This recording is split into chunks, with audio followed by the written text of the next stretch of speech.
Rich, this is Rick. I have a quick question. Where is the volume control for this headphone? You're All live. Good morning, everyone. We are here in the county center with 7 of us. I'll call this meeting of the Citizens Advisory Committee for February 2021 to order. By way of introductions, let's go around the room here and then I'll ask someone to call the roll of those who are not here in the room. Let's start with Hoyt on my left. Yes, I'm here. Hoyt Prindle, appointed by Commissioner Kemp. Thank you. Stephen? Stephen Hollenkamp, appointed by Rick Lott from Plant City.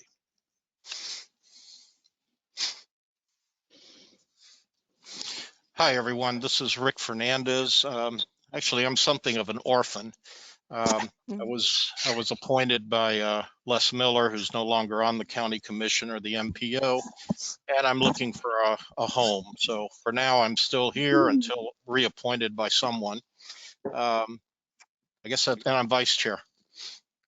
Thank you. And you're welcome to stay in the status of an orphan as long as you need to. So, Well, thank you. Glad to have you. I'm Bill Roberts. I was appointed by the Aviation Authority. And our new member? I'm Alexis Bobak, appointed by Councilman Dingfelder. Okay. Amy Espinosa, I hold the at-large seat for women. And Barbara Kennedy Gibson, appointed by the school board, Jessica Vaughn. Okay. Rich, do we want to call the roll for those who are joining virtually? Okay.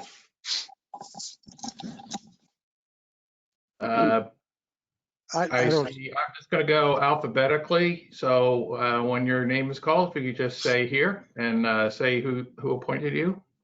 So I think I'll start with Artie Fryer. Here, appointed by the Transportation Disadvantaged Coordinating Board. Thank you, Artie. Let me scroll. See if I can scroll down a little bit further. Carolyn Brown. Here, and I was appointed by Commissioner Gwen Myers. And I believe you're a new member, so welcome. Yes, I am. Good morning, everyone. Good morning. Morning. And I think I inadvertently skipped over Beatrice Zafra. Everyone, my name's Beatrice. I'm the under 30 representative. I got a new member, so welcome. Welcome. All right, Christine Acosta. Good morning, everyone. I am here. I'm appointed by City Councilman Joe Citro.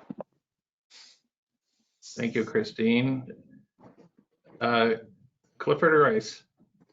Good morning, at-large neighborhoods. Good morning, Clifford. David Bailey.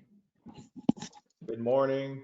I was appointed by Commissioner Hagan, but I believe that will be changing. Is that correct, Rich? Yeah, as of the next MPO meeting, I believe. Okay, so for now, Commissioner Hagan. Right. All right. Ed Majewski. Yes, I was appointed by Hart. Thank you, Ed. All right. Jeff Lucas. Jeff Lucas, and I was appointed by the Tampa Hillsborough Expressway Authority. And go Bucks. Woo! Go Bucks. Very good. All right, keep going. Rick Richmond. Good morning, Rick Richmond, appointed by the Planning Commission. Hi, Rick. Morning. Terrence Trott. Good morning, Terrence Trott, African American at-large representative. Thank you, Terrence. Good morning. Vivian Handy.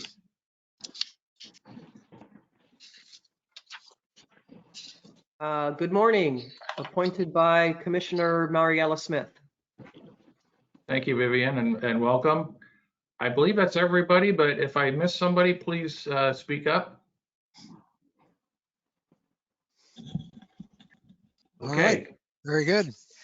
We've got great attendance this morning. Thanks everyone for taking the time out to participate in our committee meeting. The next item on our agenda will be the public comment. Do we have anyone signed up for public comment, Rich? I don't see any hands raised, but hold on. Somebody's asking a question. Nope. All right. I don't believe we have any public comment that I see. Okay. All right, we'll close that portion of the agenda and we'll move on to members' interests. We have a few new members with us today. Let me just, by way of explanation, tell you that this is a point where you have the opportunity to suggest topics for future meetings, things that you would like to have come before our committee, and feel free to make those suggestions. Rich, are you going to monitor the hands going up if there are any? I sure can, yeah.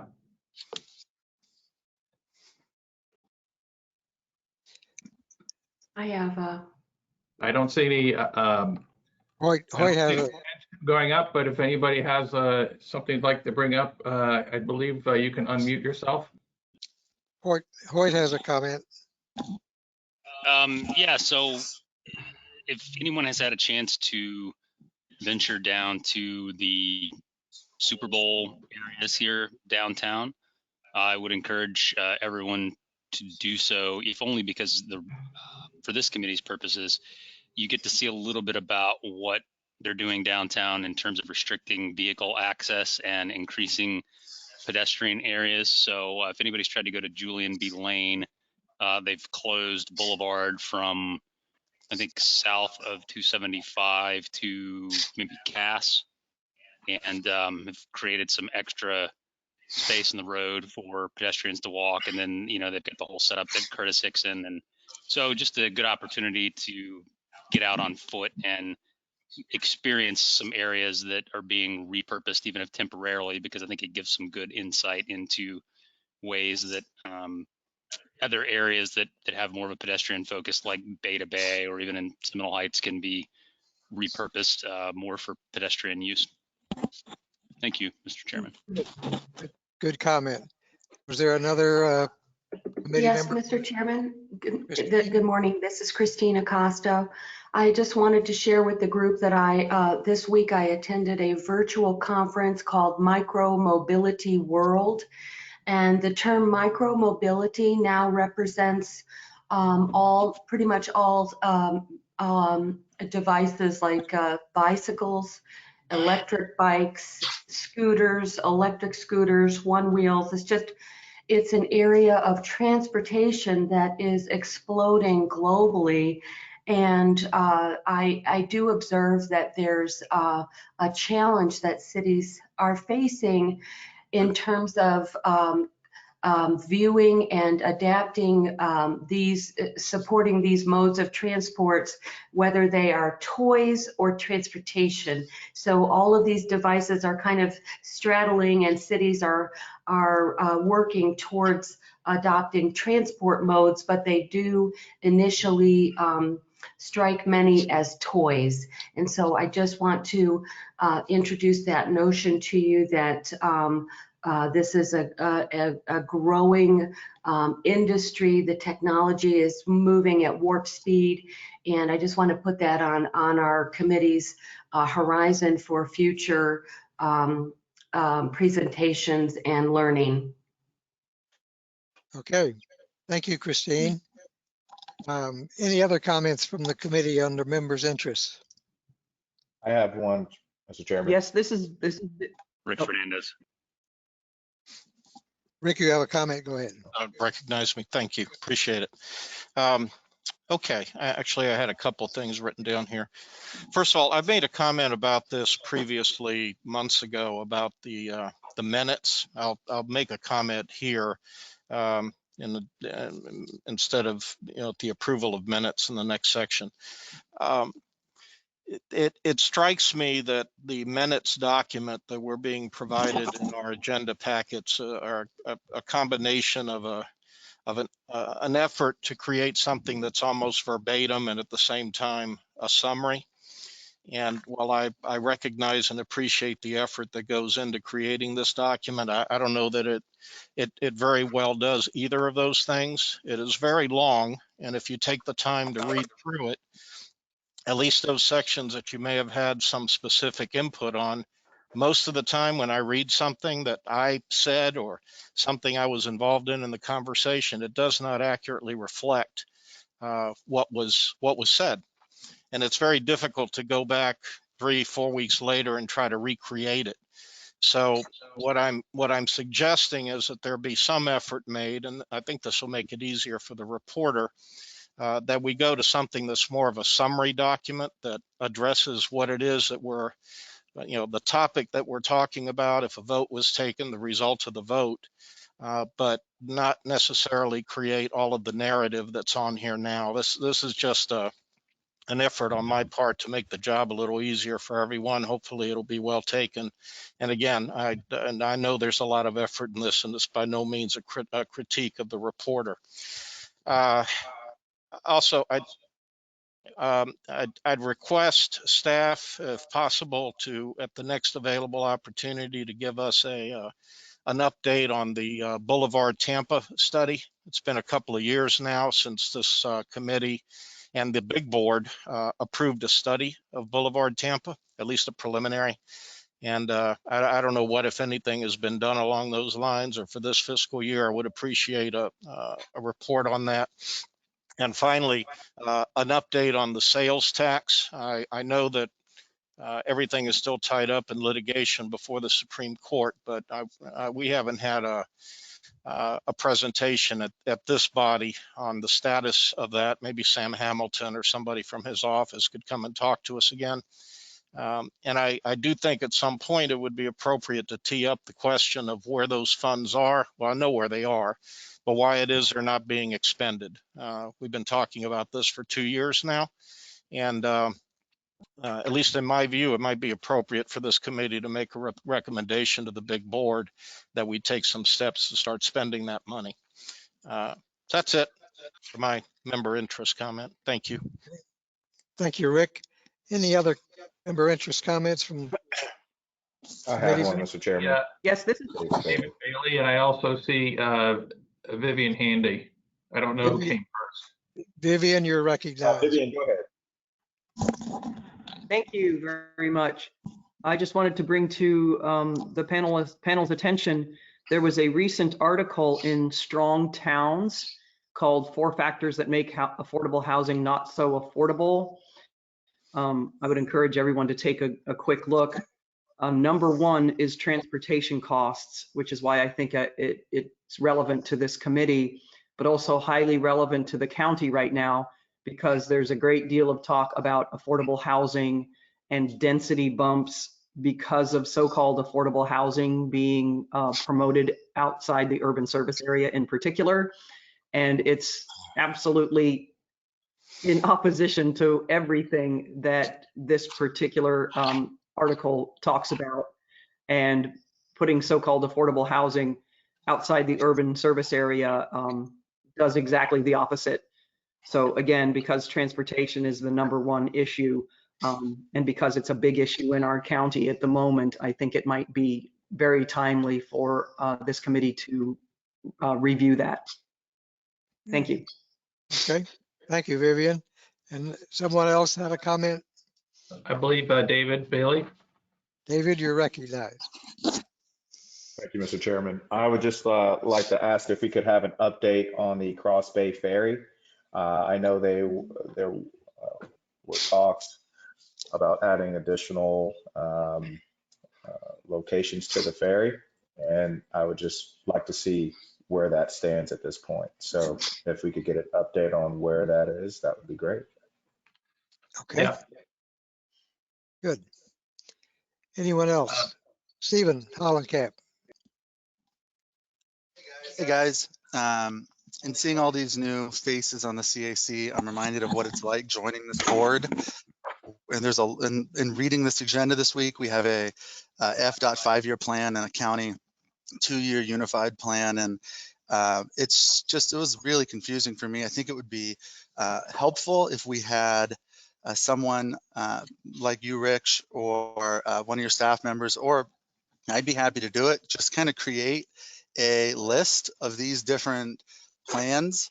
We have the TIP and we have the long range transportation plan, and there just seems to be a new one every month that I learn about, and I'm 2 years in. And if we just had a list of them all, just like all 10 of them with the 1-sentence summary of what their relevance is, I feel like that'd be even helpful for me today, and I'm 2 years in. And so I'd be happy to create it if someone wants to help me. I don't really know that many of them, but Bill or Rick or Ed, if one of you guys wants to help me, I'd be happy to do it. Unless that already exists, Rich. Well, in fact, Mr. Chairman, if I could respond to that, and then one other comment. Sure. We do have a citizen's guide that to MPO plans that it's a little dated, but the basics haven't changed much. And I do provide that to all the new members in physical hard copy. It's also available online, and I can certainly send that back out to everybody if they wanted to review that. It is a little confusing. I will be the first to acknowledge, and it may take more than 2 years actually to get used to it. But I think as far as the MPO is concerned, there are 3 basic documents that we are responsible for creating. One is the 20-year long-range plan. The other is the 5-year transportation improvement program, which today's presentation on DOT's tentative work program really is kind of the main entree, if you will, or part of that document. I mean, it's largely a compendium of projects to be funded by state and federal dollars. And then the 2-year plan that you referred to is another MPO product. That's our unified planning work program that is really our business plan, if you will, our plan to do a plan. So, how we spend the dollars that we get from the state and the feds to do transportation planning. But that said, there are a host of other projects and plans that come along from time to time. So we'll do our best to try to put it into a context for you. The other thing I would point out in response to the remark about minutes is we are in the process of hiring a full-time staff person who will be primarily responsible for producing minutes. And we can train to for our specific needs. We have been fortunate that we've been able to rely on a combination of contractors and then some of our own staff who fill in. So it can be a little inconsistent. And I share Rick Fernandez's concern about sort of trying to find the right balance between too much detail and not enough detail. The other thing I would say, though, is that all of these meetings, since we're online now, using this GoToWebinar platform, are recorded, and those recordings, video and audio recordings, are posted online.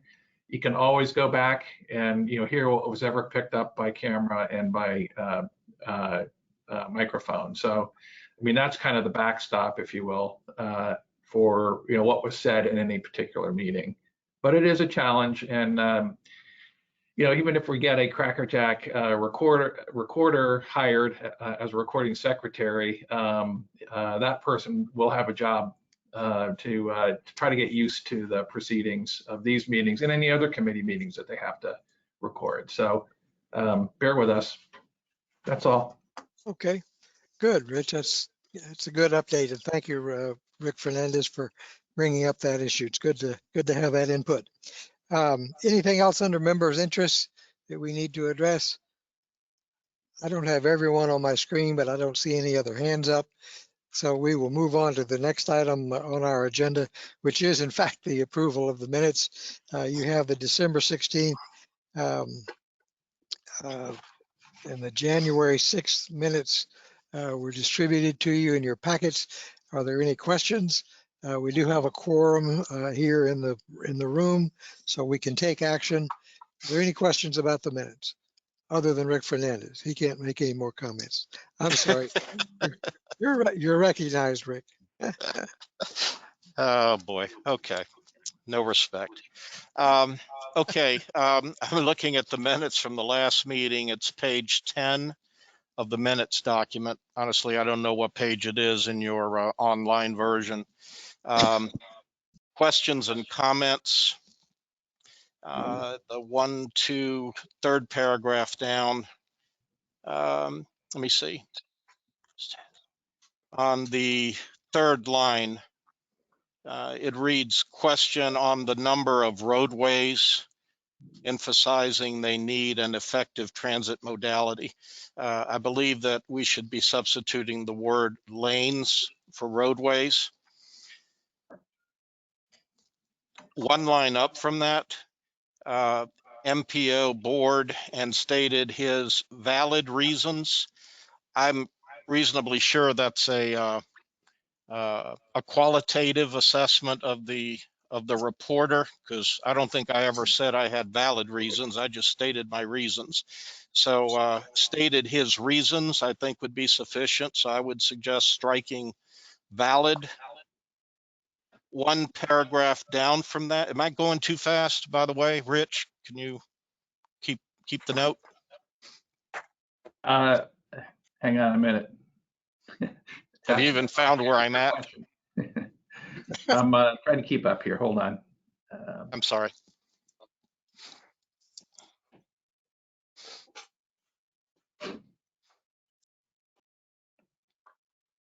Okay, go ahead. All right, you with me? Okay. Yes, Still on page 10, the next paragraph down, the paragraph that starts to other comments. The second line of that paragraph, about midway, based on the number of streets. Again, it's not streets, it's lanes. Just a little further down, the line that begins, mentioned master arms would double the cost. The words master arms, I have absolutely no idea what that means. And I'm reasonably sure that was not what was said, but I don't know. I think it's mast arms, actually. It's mast arms? signal mast arms. Oh, okay. All right, mast arms. Well, then consider that suggestion made by whomever, me, you. And then, let's see, you'll be happy to hear, I think I just have one other, and this is very, very minor. Page 14, the last page of the document. Ricardo Fernandez made a point of the order. It's point of order, just strike the "the." Okay. That's about all the combing I did. Thank you. Okay, thank you, Rick. Any other comments or additions to the minutes? Hearing none, we'll accept those recommended changes. All in favor of approving the minutes from the December 16th meeting and the January 6th, 2021 meeting. We can't really say aye, so I guess Rich will take a roll call vote. So, Mr. Chairman, unless there's a feeling that we need a roll call vote, I would say that, we could all just signify by saying aye, and if there are any objections, we'll note the objections. That'd be fine. All those in favor of approving the minutes as amended, please say aye. Aye. Aye. Aye. Aye. Any opposed? The minutes are approved. Thank you very much. Next item on our agenda is the first of the action items. This is to review and send a letter of comments on the FDOT tentative work program. I think this is going to be a presentation. Yes, sir. Good morning, Mr. Chairman. This is Roger Roscoe with FDOT. Morning, Roger. Welcome. Welcome. Good morning, sir. Let me see if I can get the right presentation queued up here.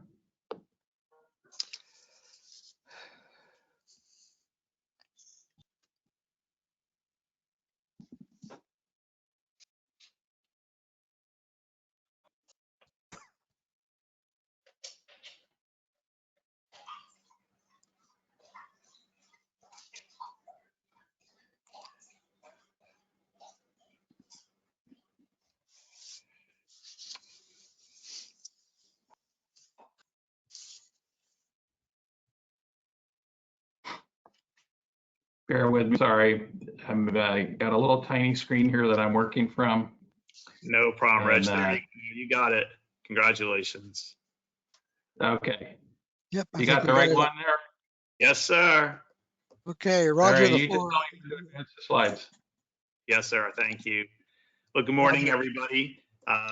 Very happy to be here. We've already presented, I presented this to the TAC, and then today, and then it'll be BPAC, and then the board. This is the 5-year work program for fiscal years 2022 to 2026, and projects funded from July 1st through June 30th of 2026. And this is just the highlights. This is just a very, very brief overview for the 5-year work program. Next slide, please.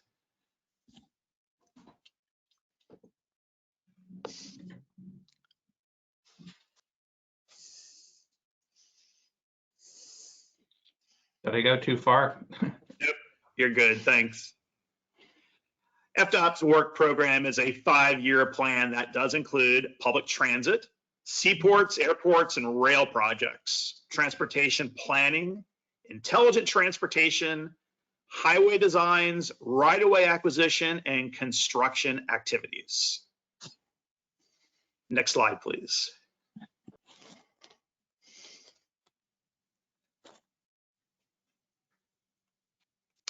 Every year on June 30th, the current work program ends. And then on July 1st, year 2 will then move up and become the new current year, making the 5-year work program process. Next slide, please.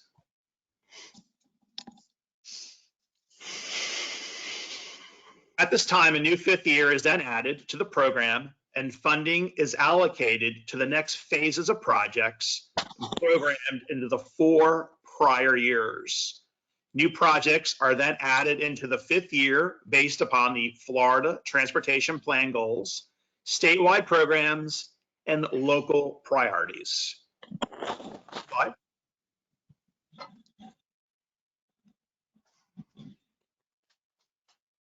This is where we're currently at in the process. This presentation will outline changes to the first 5 years of the work program, new projects in the new 5th year. The proposed work program is then submitted to the Florida legislature later this year for review, and then to the governor for review and signature to take effect on July 1st. Next slide, please. After the governor signs the work program, the first year is included into the state's budget, and the work program is then considered officially adopted. Next slide. I think might have gone too far, sorry. That's okay. Yep.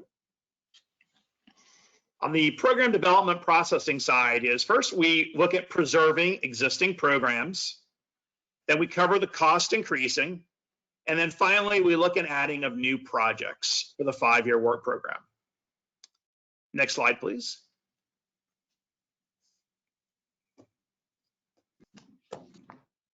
Projects that are in the program: safety and security, system preservation, multimodal enhancements, operational improvements, and capacity improvements. Next slide.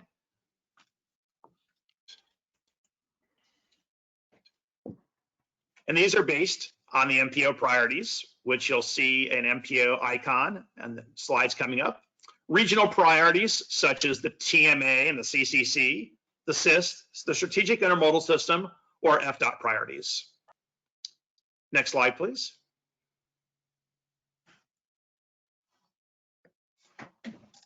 New projects that have not previously been included in the work program, new phases of existing projects, as you can see on the screen here: PD&E, PE, right-of-way, construction, design, build, and capacity, and select projects of interest on the program development process. Next slide, please. Okay, getting into the projects. As you can see here, we've got 2 deferrals on the I-275 West Shore Interchange in Section 5, deferring from 24 out to 26, and 24 is out of the 5-year current work program. If funding allows it, these will then be brought back into the 5-year program. Next slide, please. Roger. If you could hold your questions, please, to the end. Thank you. The MPO transportation planning, we've got that added again, as we always do, fiscal year 26. MLK Boulevard, a study has been added, fiscal year 23. This was a request. And another study on Dale Mabry to 40th Street, fiscal year on 26. Next slide, please. And we have our HART and our TBARTA funding that we have in every year, as you can see here on the screen: replacements, capital repairs, and van pool. Next slide, please. We have a Fowler Avenue PD&E study. It's been added in for fiscal year 22. And then from Florida Avenue to 50th Street, we've got PE, construction, and funding partnerships between FDOT, Hillsborough County, City of Tampa, and the MPO. Next slide, please. We've got a Bush Boulevard from Dale Mabry to Nebraska. 1.1 has been added for right-of-way acquisition in 25. And we have Twig Street from Nebraska to Ashley. PE has been added and construction's been added. This is a SIGP project. And next slide, please.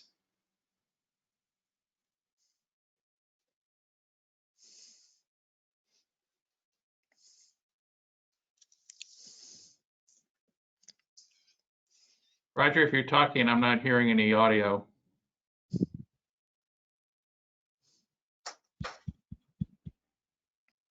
Bill, can you hear him? No, I think we've lost him. You see him on video? I do. Roger, we're not hearing you.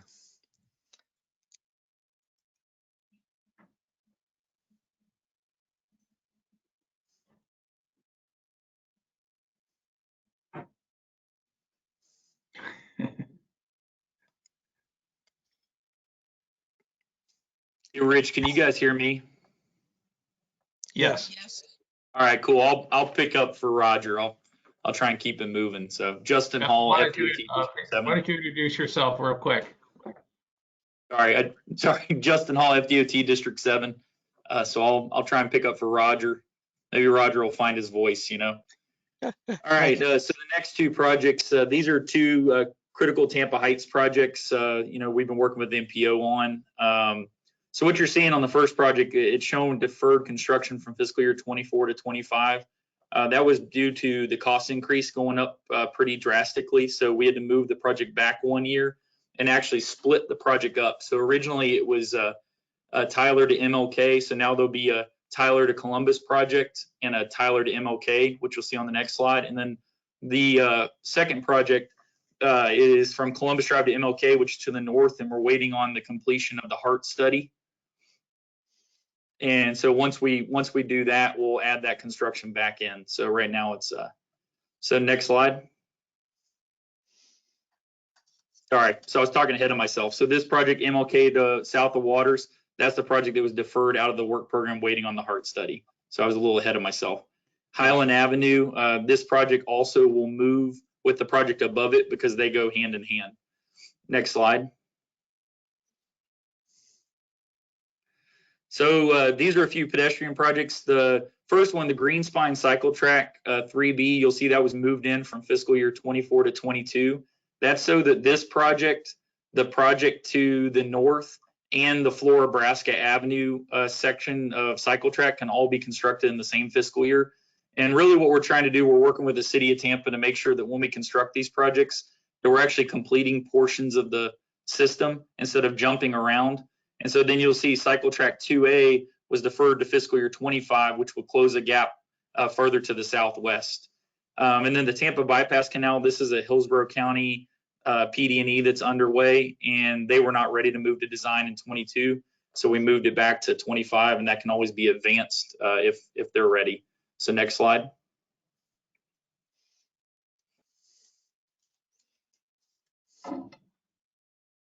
So the next two, a couple intersections in Plant City. We've been working with Plant City's planning and engineering department.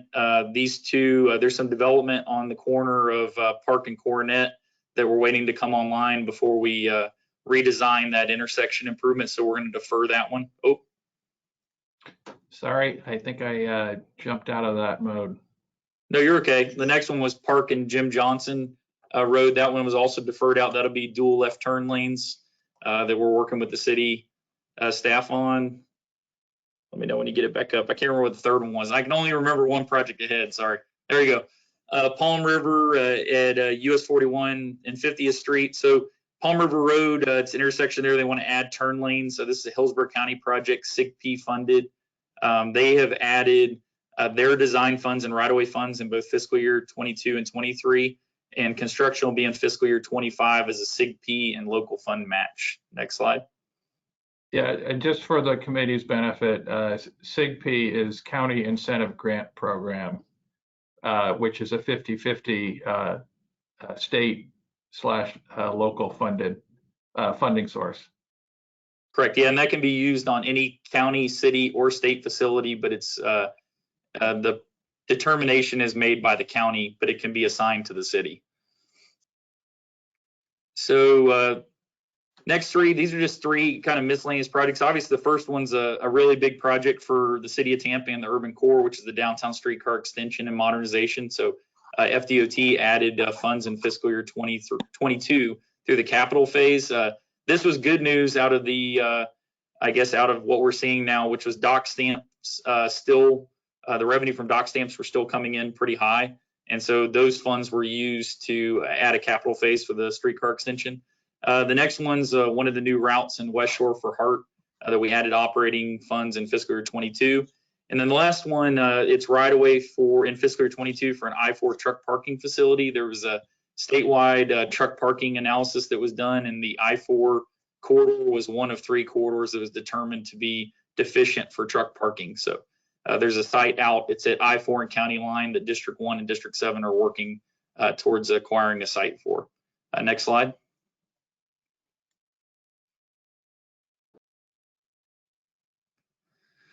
So the first project, Rio Street from Gray Street, we've added right-of-way in 22, which is local funds, and then construction in fiscal year 23. This is once again also a CIGP grant program matching funds.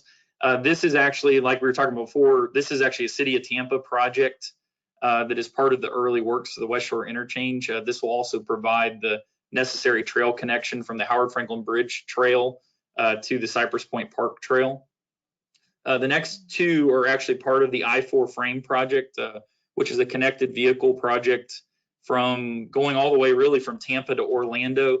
And obviously our section just goes from West Shore Boulevard to Polk County Line, because that's where our district ends. And then the second project is the State Route 60 corridor, which is from Channel Side to Dover. And what they're trying to do is create a full network for connected vehicles that will eventually tie in all the state roads.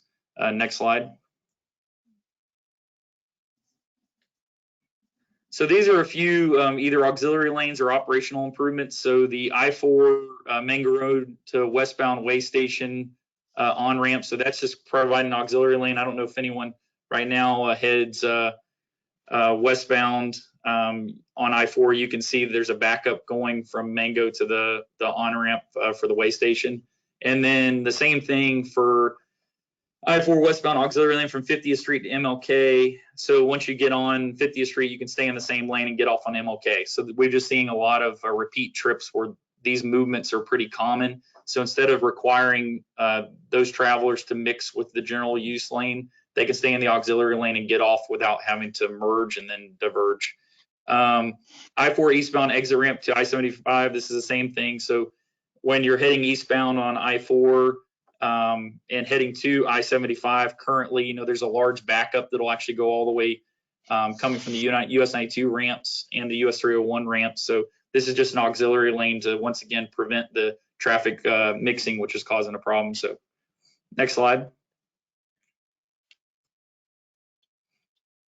So here are a few lighting projects. What the district's doing in an effort to try and get projects in the ground quicker is with a lot of the LED retrofit projects, we're going to design build so we can actually construct them a lot faster. So you'll see Fowler Avenue, Nebraska Avenue, US 41. Those are all now going design build in fiscal year 22.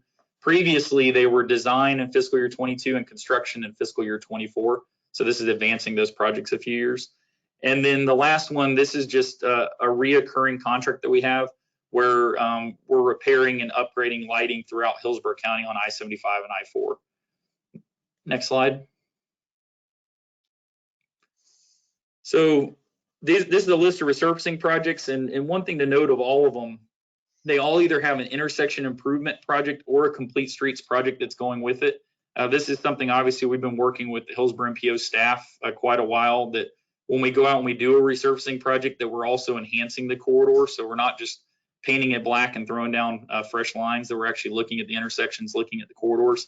So here we've got State Route 60, two US 301 projects and US 41B. And the third one, the US 301 from Bloomingdale, that's also tying into the concrete reconstruction at US 301 in Bloomingdale to try and make that intersection, maintenance free for a while. Next slide.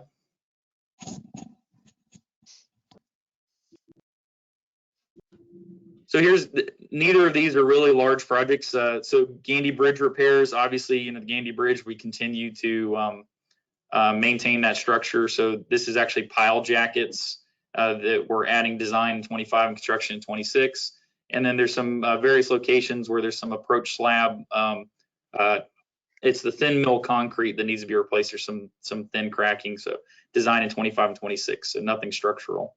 Next slide. So this just really shows, so in Hillsborough County over the next 5 years, the work program shows about a $1.1 billion investment in Hillsborough County. I won't go through all of them line item by line item, but I'll just take a minute so you guys can look at them and I can take questions on them. But this just kind of reflects. Now, one thing, and we talk about this quite often, is like the bike ped number or the complete streets number. So we get questions about that quite a bit.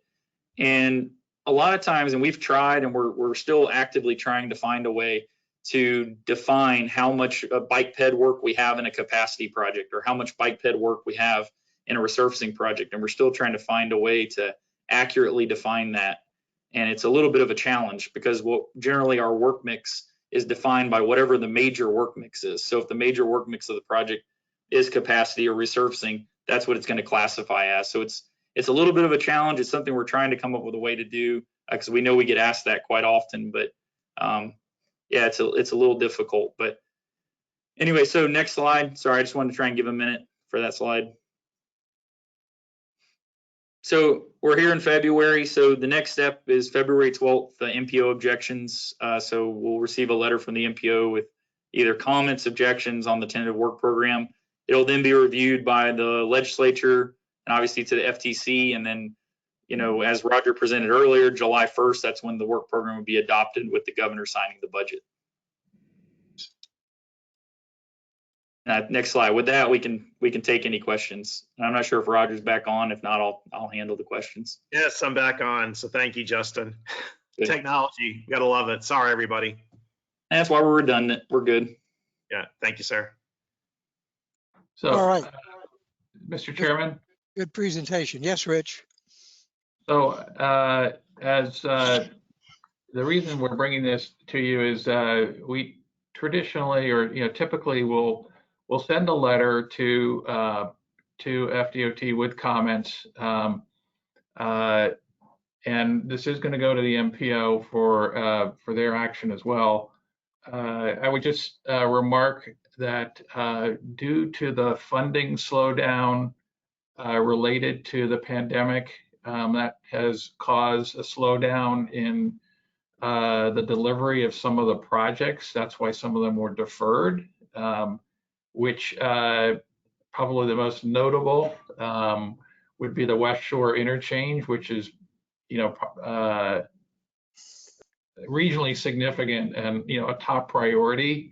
I'm sure our letter is going to encourage FDOT and the state to try to restore funding to that project as quickly as possible to move it back up in the queue. It's desperately needed. But there are a number of other projects as well, and some of them were highlighted here. I don't know if this one was mentioned specifically, but another one that has been on our radar screen for a long time is the overpass at US 41 and Causeway Boulevard and the CSX corridor. I'm sorry, the CSX crossing there. That was funded for right of way, and I believe even some construction money. And some of that funding has been moved out, or that, I should say, the funding is not in the work program to the extent that it was previously. So those might be two notable projects that we remark on, but really this is your opportunity to go on record as a committee with any other questions, comments, or objections. Okay, thank you, Rich. That sets the stage. First, let me see if there are some questions of the presenter, either for Roger or Justin. I'm not seeing any hands here in the room. Mr. Fernandez, you're recognized for a question.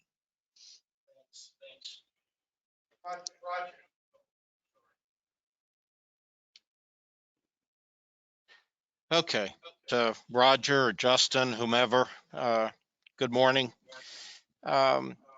Could someone go to what I think was the first slide? I don't really know why I want you to go to the first slide, but there was something about it that struck me and I couldn't ask the question in the moment, so we'll just have to figure it out together. Okay, hang on.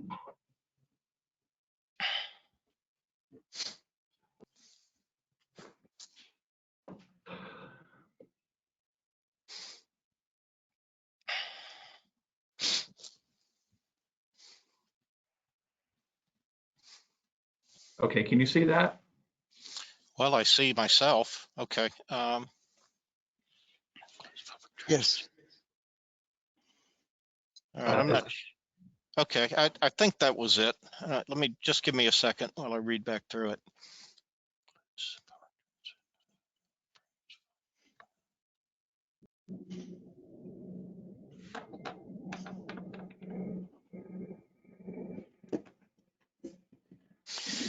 The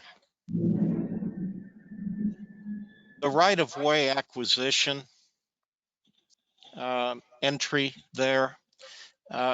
Are you able, is anyone able to identify particular areas where right-of-way acquisition is going to involve either increase of the footprint of an interstate system or the taking of private property under eminent domain throughout the system that is being reviewed here for the five-way plan? That, for the entire 5-year work program, that would be a just for the interstate though. I can try and get you something on that. I mean, I don't know of anything off the top of my head from an interstate standpoint of acquisition that we're doing outside of the West Shore Interchange. I think there's a few remaining parcels that we're purchasing there, but other than that, I'm not sure of any. Okay. Yeah. I mean, if there's well, I'm sure there's a way. If there would be a will to present something to us in the next meetings or two, just to specifically identify what within the 5-year work plan that is currently being envisioned would address right-of-way acquisition, specifically within the urban core of Tampa, and right-of-way acquisition that involves either the expansion of the interstate footprint or the taking of private property under eminent domain. Okay, yeah, we can, I mean, in Hillsborough County, we can do that. Okay. I have a couple of other questions, Chair. May I continue? Go ahead. Okay. There was a slide related to deferrals, which I think identified sections 4 and 5 of the Tampa Bay Next project, the West Shore Interchange, and that section between the West Shore Interchange and downtown. Can you find that slide? Okay, hang on.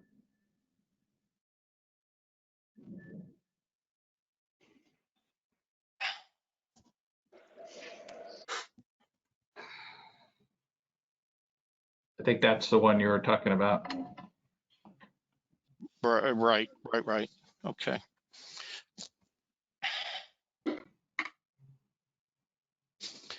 All right, I guess this is, as much as anything, a question related to a diagnosis of exclusion. I see here a deferral related to section 4 and section 5.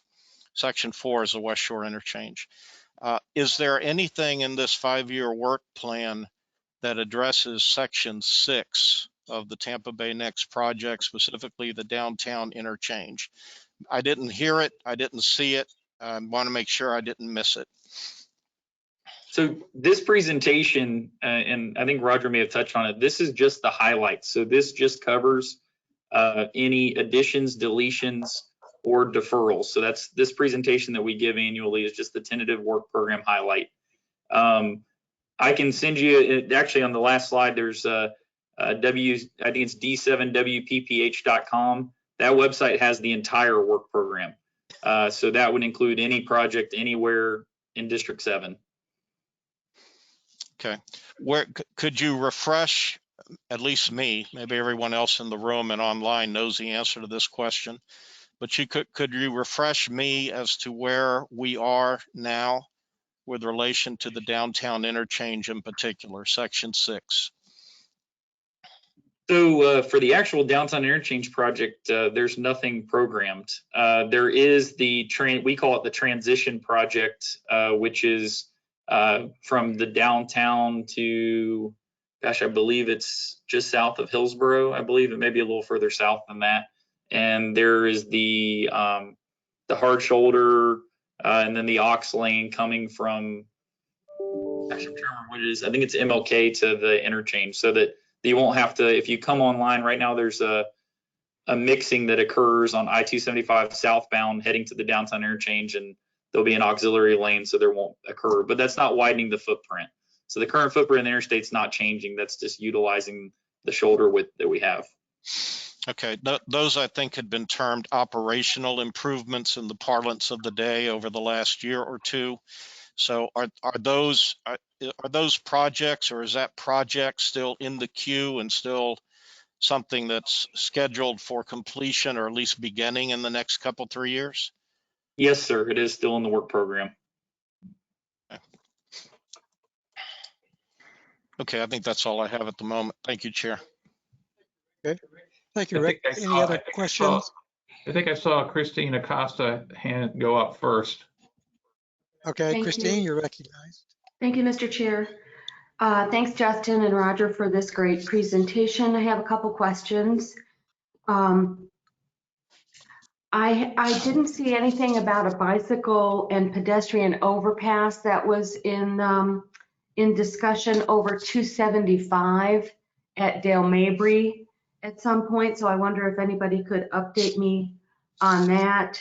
And then I have a question about the bypass canal, why that was postponed.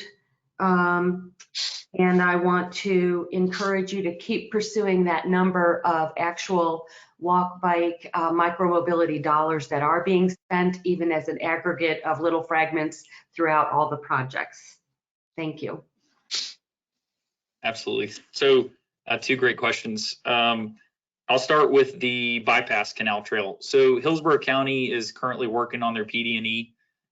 We got their PD&E schedule, and their schedule showed that they would not be ready for design in fiscal year 22, which is when the funds were programmed.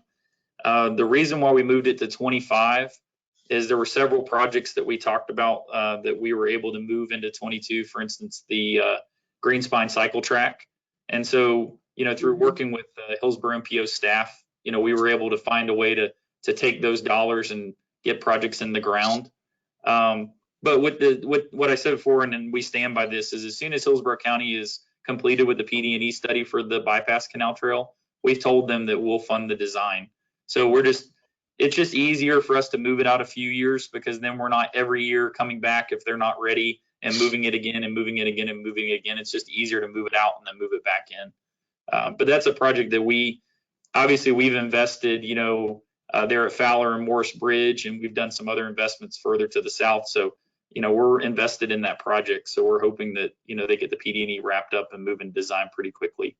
For the bike ped overpass over Dale Mabry, I'm not sure the exact details on that project. I am aware of it, and I believe that is going to be constructed. It was originally going to be constructed with the Section 5. So I apologize. We are having a tornado drill, and I have to actually get up and leave. So I'll let Roger cover that. Sorry. Saved by the bell, maybe? And no, it's a pre-scheduled at 10 o'clock this morning. I'm at home, but we were given an announcement, at 10 o'clock, they're going to be going ahead and doing the drill. So, and he has a window office, so he definitely has to leave. He can't crawl. So, but Barbara, Christina, that was a great question. We can certainly, as Justin was starting to allude, we can go ahead and look into the 275 overpass there for you. Thank you. The Midtown development, the reason I asked that is the Midtown development is really starting to activate. It's going to be a major employment center. And right now, unless you're coming to that space from the east, along the Highland Avenue, you really just don't have good, safe and comfortable access unless you're in a car. So thanks. I think Rich was going to say, Rich, did I hear you? We're getting ready to comment. Yeah, I can't speak to the status of that project, but I do know that the overpass, just for the rest of the committee's benefit, is one that's been proposed and conceptualized to span Dale Mabry, actually, just south of I-275. So it would provide a trail extension, a bicycle pedestrian extension to connect some segments of trail that are already on the ground to the east and west of Dale Mabry. I want to make sure I also mention, I think COC Fine from Turnpike is on, and I believe he also will have a few comments. If he's not on, I know Rich had spoken last time on behalf of COC at the TAC. So I just want to make sure I go on record for that. Yeah, thank you for that reminder, Roger.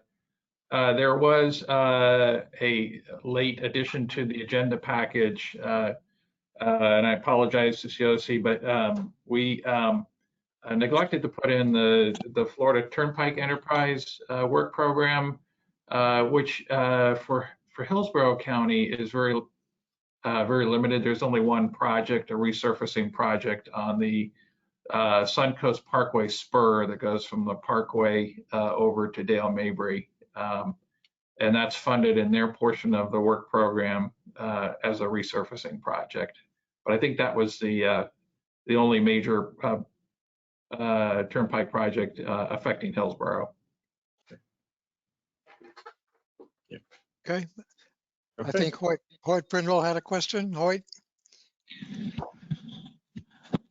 Thank you, Mr. Chairman.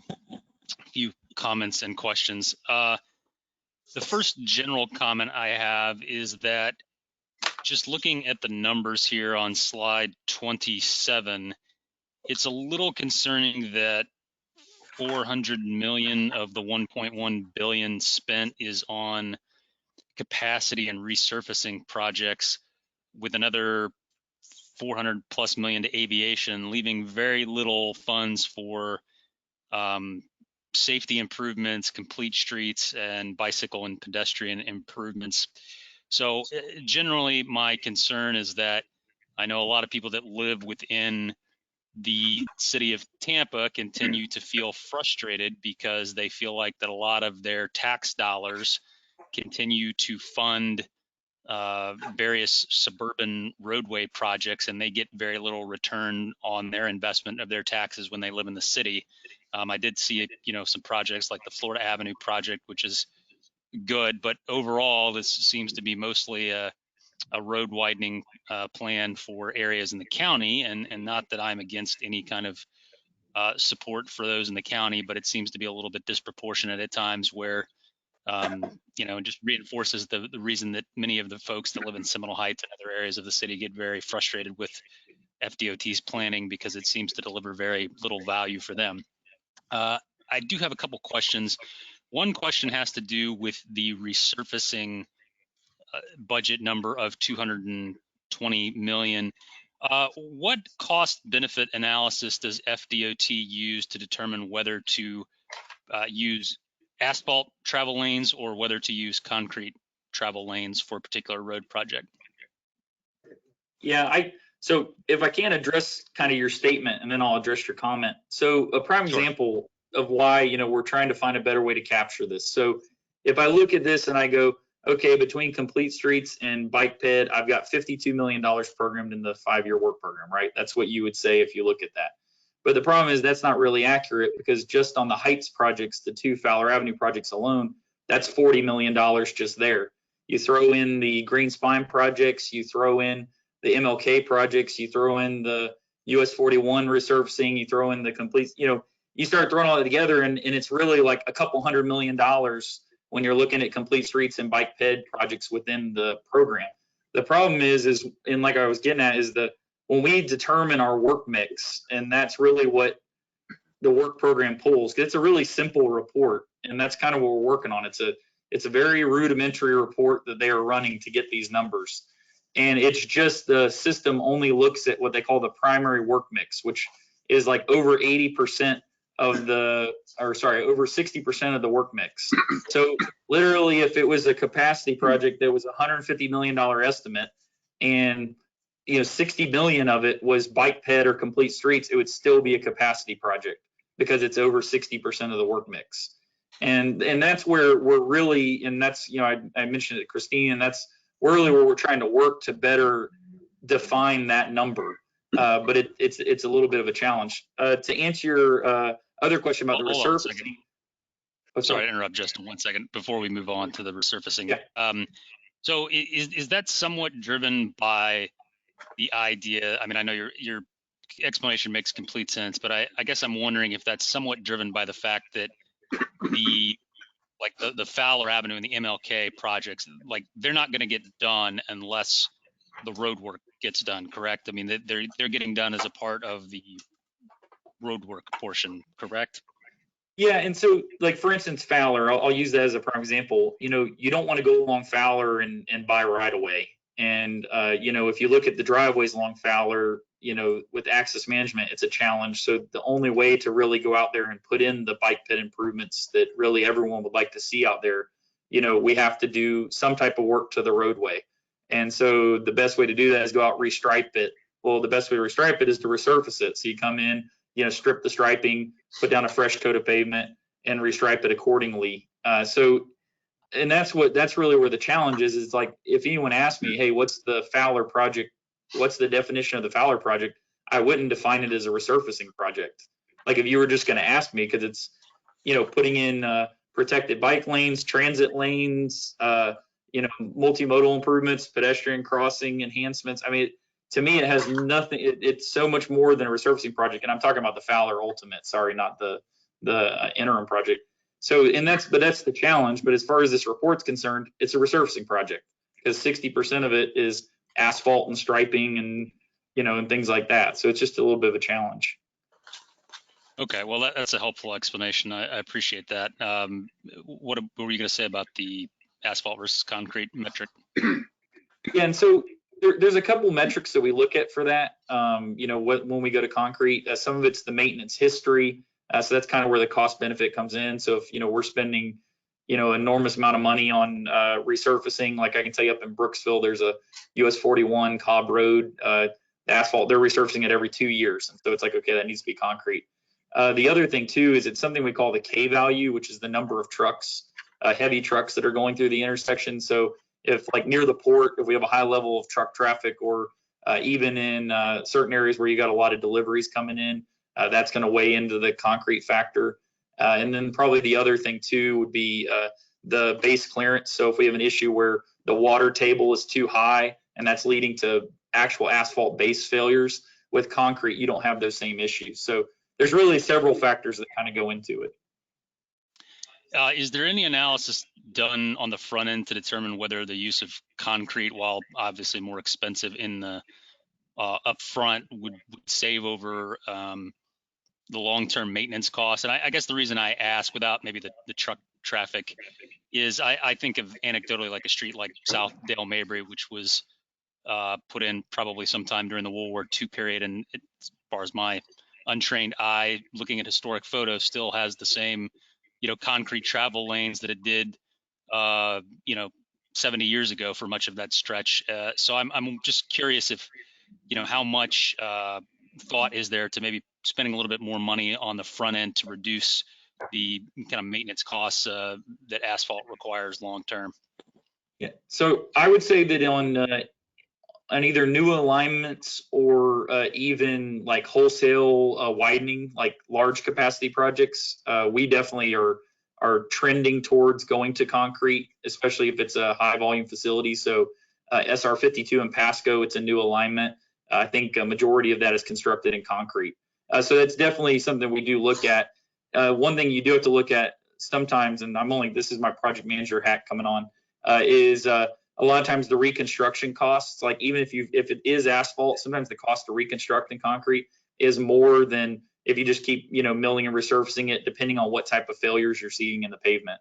So it really and I hate to say it like that, but yes, we do look at it. We have a concrete meeting every year. We have a whole group that is pulling pavement cores constantly, looking at the pavement to see what type of failures we're seeing. And I think it just depends on what we're seeing out of the pavement in the field. But for new alignments and new capacity projects, that is definitely at the front of our minds, whether we should construct in concrete or not. Okay, that makes sense.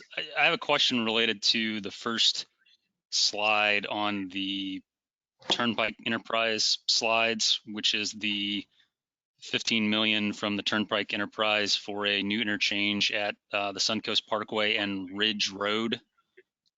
What can you tell me about that project? Because I mean, as far as just looking at the map, Ridge Road does not extend to the Suncoast Parkway. So is that extension planned? I mean, did you have a little more detail on that by chance? So is Sosi on to present? Because he's more the Turnpike. We don't really handle the Turnpike projects, but I can answer that question because I'm very familiar with Ridge Road and Ridge Road. What's that? I believe Siosi's on the line. If he Okay, can. yes. I'm available. Go ahead and introduce yourself and see if you can respond to the question. My name is Siosi Fine, and I'm the Turnpike's MPO liaison. So for Ridge Road, it looks like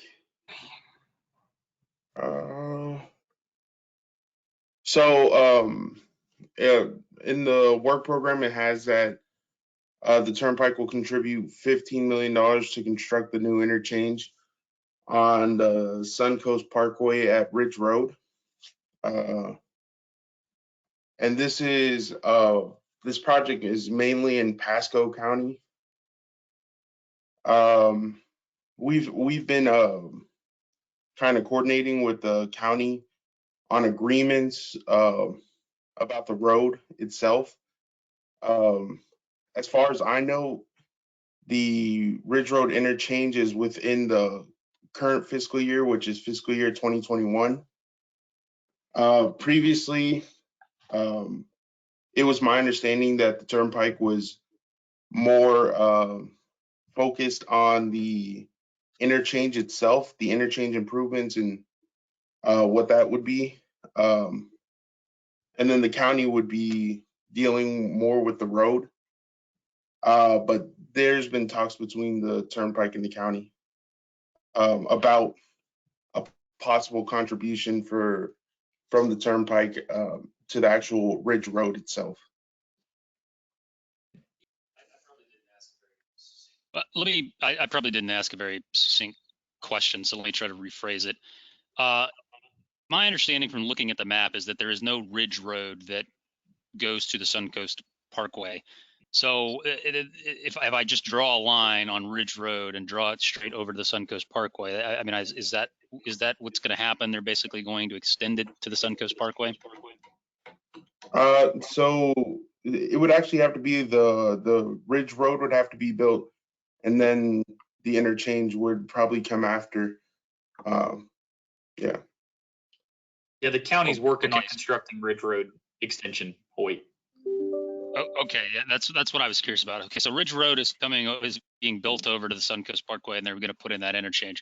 One other question related to that is, I know in the Times several years ago, there was a pretty lengthy article that the Suncoast Parkway was running at an operational deficit. In fact, a pretty significant one. Are you aware of whether the Pasco County stretch of the Suncoast Parkway has started operating in the black, or is it still operating at a operational deficit and basically being subsidized by FTE funds from elsewhere? I'm not aware. Answer that's okay, but I'm curious. I'm unaware of it. As far as I know, it's actually operating pretty well, and that's as much as I've gotten from going to Pasco and Hernando Citrus MPO meetings, and yeah, I haven't heard anything to that degree.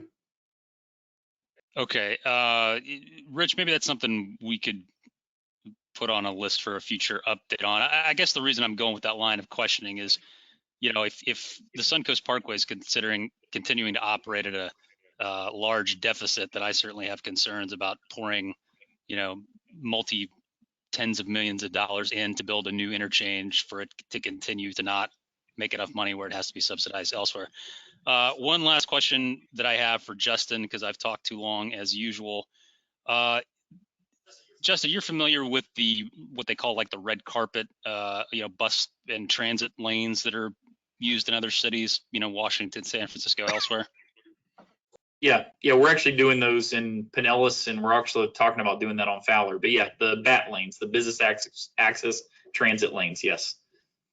Okay, yeah, so you kind of answered my question. I was curious if you know those were planned for any of the Tampa-based projects, but it sounds like Fowler is going to have that included. So yeah, I think we've got 3 under construction in Pinellas, and there's several in Hillsborough that we're looking at, and Fowler's one of them. So. And just to be clear, this is just the red striping that says only buses, only, you know, taxis, only Uber can drive in the lane. That's what I'm talking about. Yeah, and so actually what we're doing, instead of the red striping, it's actually been deemed more affordable to add a red pigment in the friction course of the asphalt. So it's actually literally a red lane. It's not just red striping, it's red asphalt. Okay. Interesting. All right. Thank you, Mr. Chairman. Okay, thank you, Hoyt. Other questions of Justin or Roger? I see no other hands.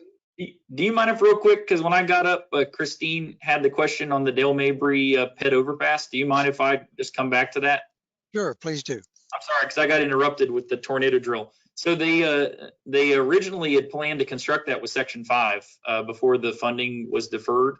And so the discussion we just actually had at a district level was whether we would now separate that out into a separate project, you know, with the deferral of Section 5.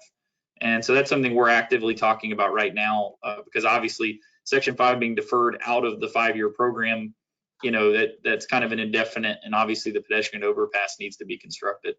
So. Thank you.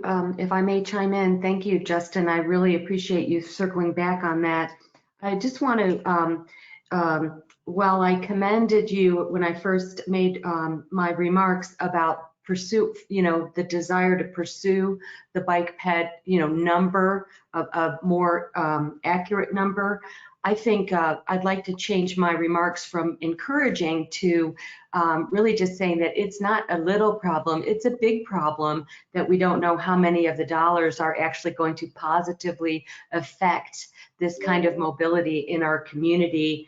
And I don't think FDOT is getting the credit that it deserves unless we're able to cite, you know, the contributions from these various projects into a micromobility number. So I urge elevation of that as a to-do item for the team, because one of the beautiful things about bike ped is that it is cheaper relative to everything else. So the notion that we're going to have projects that are earmarked specifically for bike ped is a little bit unrealistic, except for the fabulous ones you've already shared. So I just want to say, let's definitely put that on an action item, please. Thank you. Will do. And I know that Beth also is in the same boat, and I know that our secretary definitely supports that. So I mean, we're trying to find a way to do it. We're working within an old system, so we're trying to find a way to track it in an old system. So thank you. Thank you, Christine. Any other questions or comments? This is our opportunity to forward our comments to the MPO board. We've heard some good concepts, but Rich, I'm not sure we have any specifics to offer to the MPO board. I would. I see Stephen Hollenkamp has his hand up. Oh, sorry, Stephen, go ahead.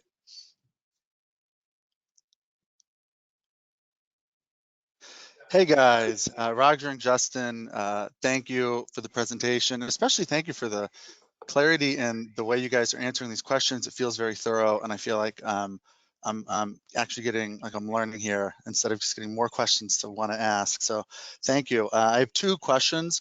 Or the first is, I'd love to hear more about the Frame connected vehicle project. I'm familiar with connected vehicles and the benefits that this future vision entails when it comes to sort of being in like a gridded city with intersections. If we're dealing with I-4, I kind of don't, I'd like to hear what the benefits are or what the vision is. And then the second one is, I see that capacity here, 180 million out of 1.1 billion, that's 16%, and I feel like that's a lower number than what I'm used to seeing. And I'm wondering, is that number down as a percentage from like past years? I'm sure you guys don't know off the top of your head, but just roughly, do you think it probably is? And if it is, do you have is that just because of COVID, or is this is this just sort of a long-term trend of shifting dollars away from, even in small amounts year by year, but shifting dollars away from capacity to a lot of other things? Thank you. Well, I would say that, and I hate to say it this way because that's not the case, but it's a little misleading in this particular 5-year program, partly because of the deferrals of the Section 4 and Section 5. So just to be perfectly clear, you know, if those projects were in the 5-year program, you know, or in particular Section 5, you know, you would have seen a larger capacity number. But I will say that what you're seeing, though, is a trend from the department of we are moving more towards preserving the system and safety. And so that was something that Roger presented earlier. So I think you will see a shift from that. I just think that, though, the 180 million may be, you know, a little bit of a false low because of Section 5 in the SIS funding deferrals. In the Frame project, I believe, and I've got to talk with Beth, I think we plan on bringing that as a presentation to the committees and the board. I'm not sure exactly when we're going to do that. I believe Ron Chin, who's our traffic ops engineer, was trying to get some more of the details before they presented, but that was a really big project, and that was actually predominantly funded through a grant. So that was a pretty big grant pursuit that District 7, District 1, and District 5 worked on with Hillsborough County, Orange County, Polk County, and then of course Lakeland, Plant City, Tampa, and Orlando.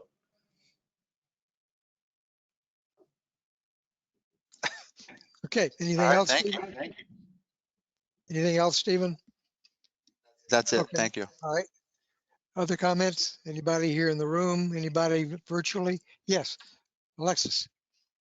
Yeah, thank you guys for the presentations. I just have a question about the connected vehicles project also. Are you guys operating on an assumption of a certain saturation rate of connected vehicles by a certain year when you're making these projects?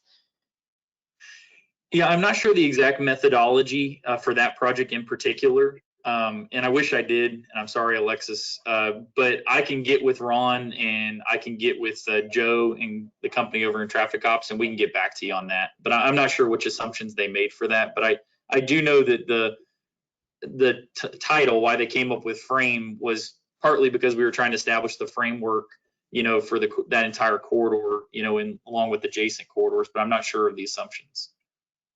Okay, thanks. Just curious. Good question. Good.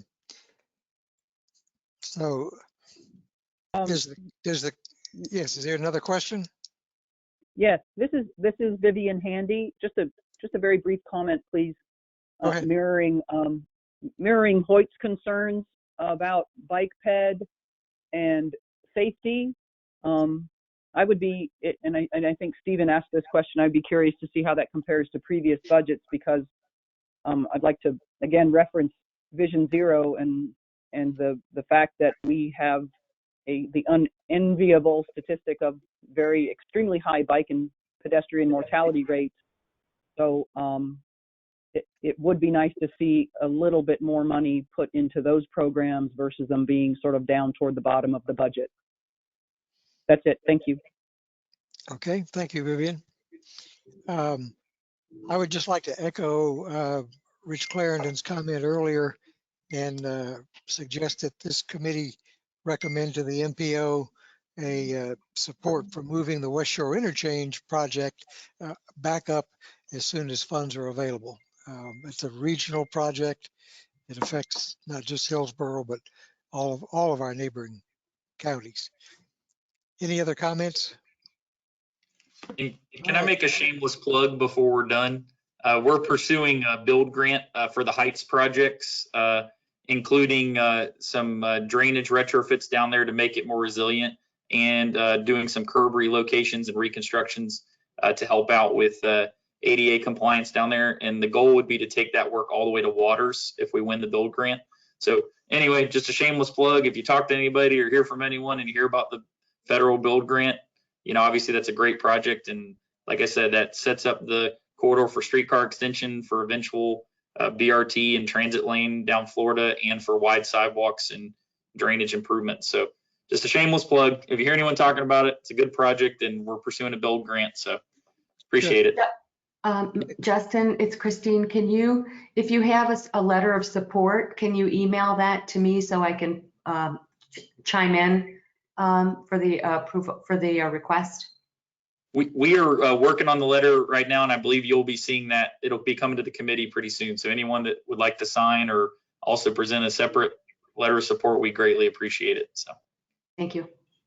Thank you. Good. Thanks for bringing that to our attention. Any other comments or suggestions on this? It is an action item. Rich, have you made any notes as to what the committee is going to recommend to the MPO board?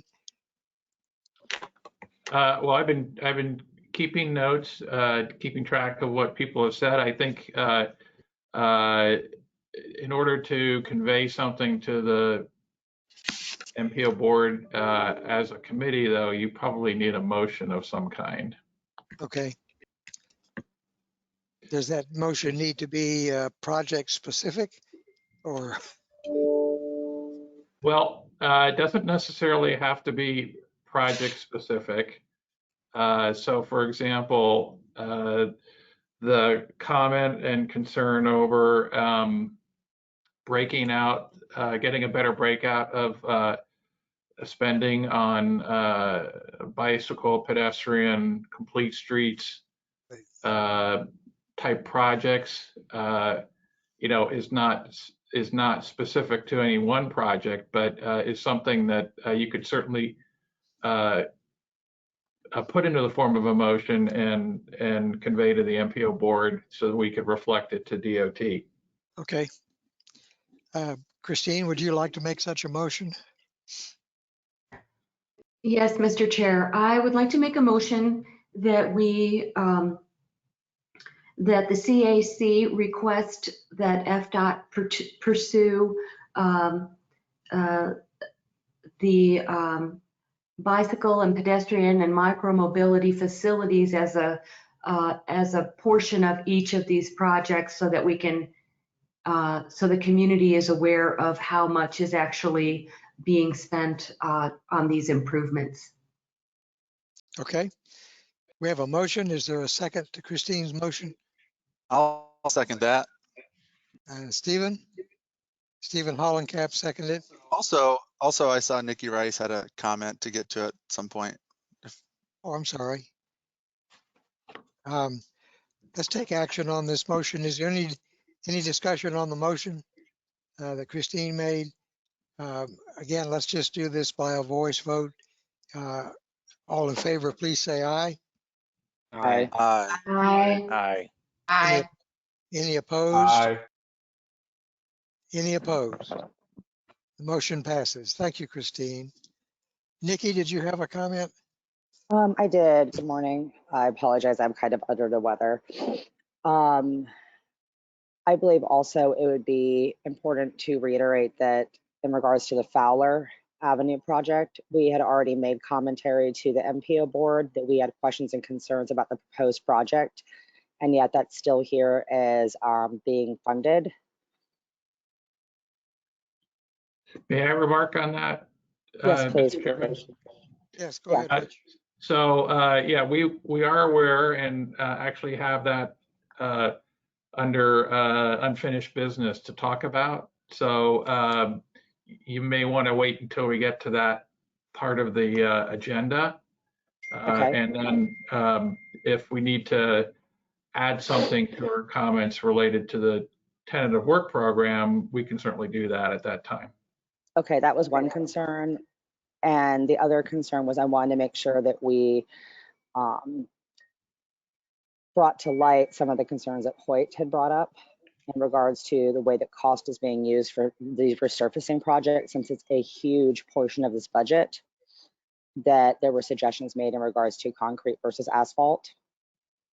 And I do think that is important, considering that we have a really long stretch of time in between the possibility of resurfacing in the county and the city to invest properly so that we aren't constantly having roads that are in disrepair.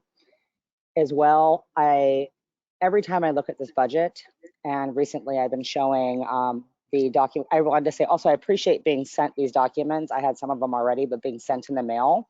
So I wanted to thank the MPO for doing so. But I have consistently shown this document to every client who's come through my salon in the past week.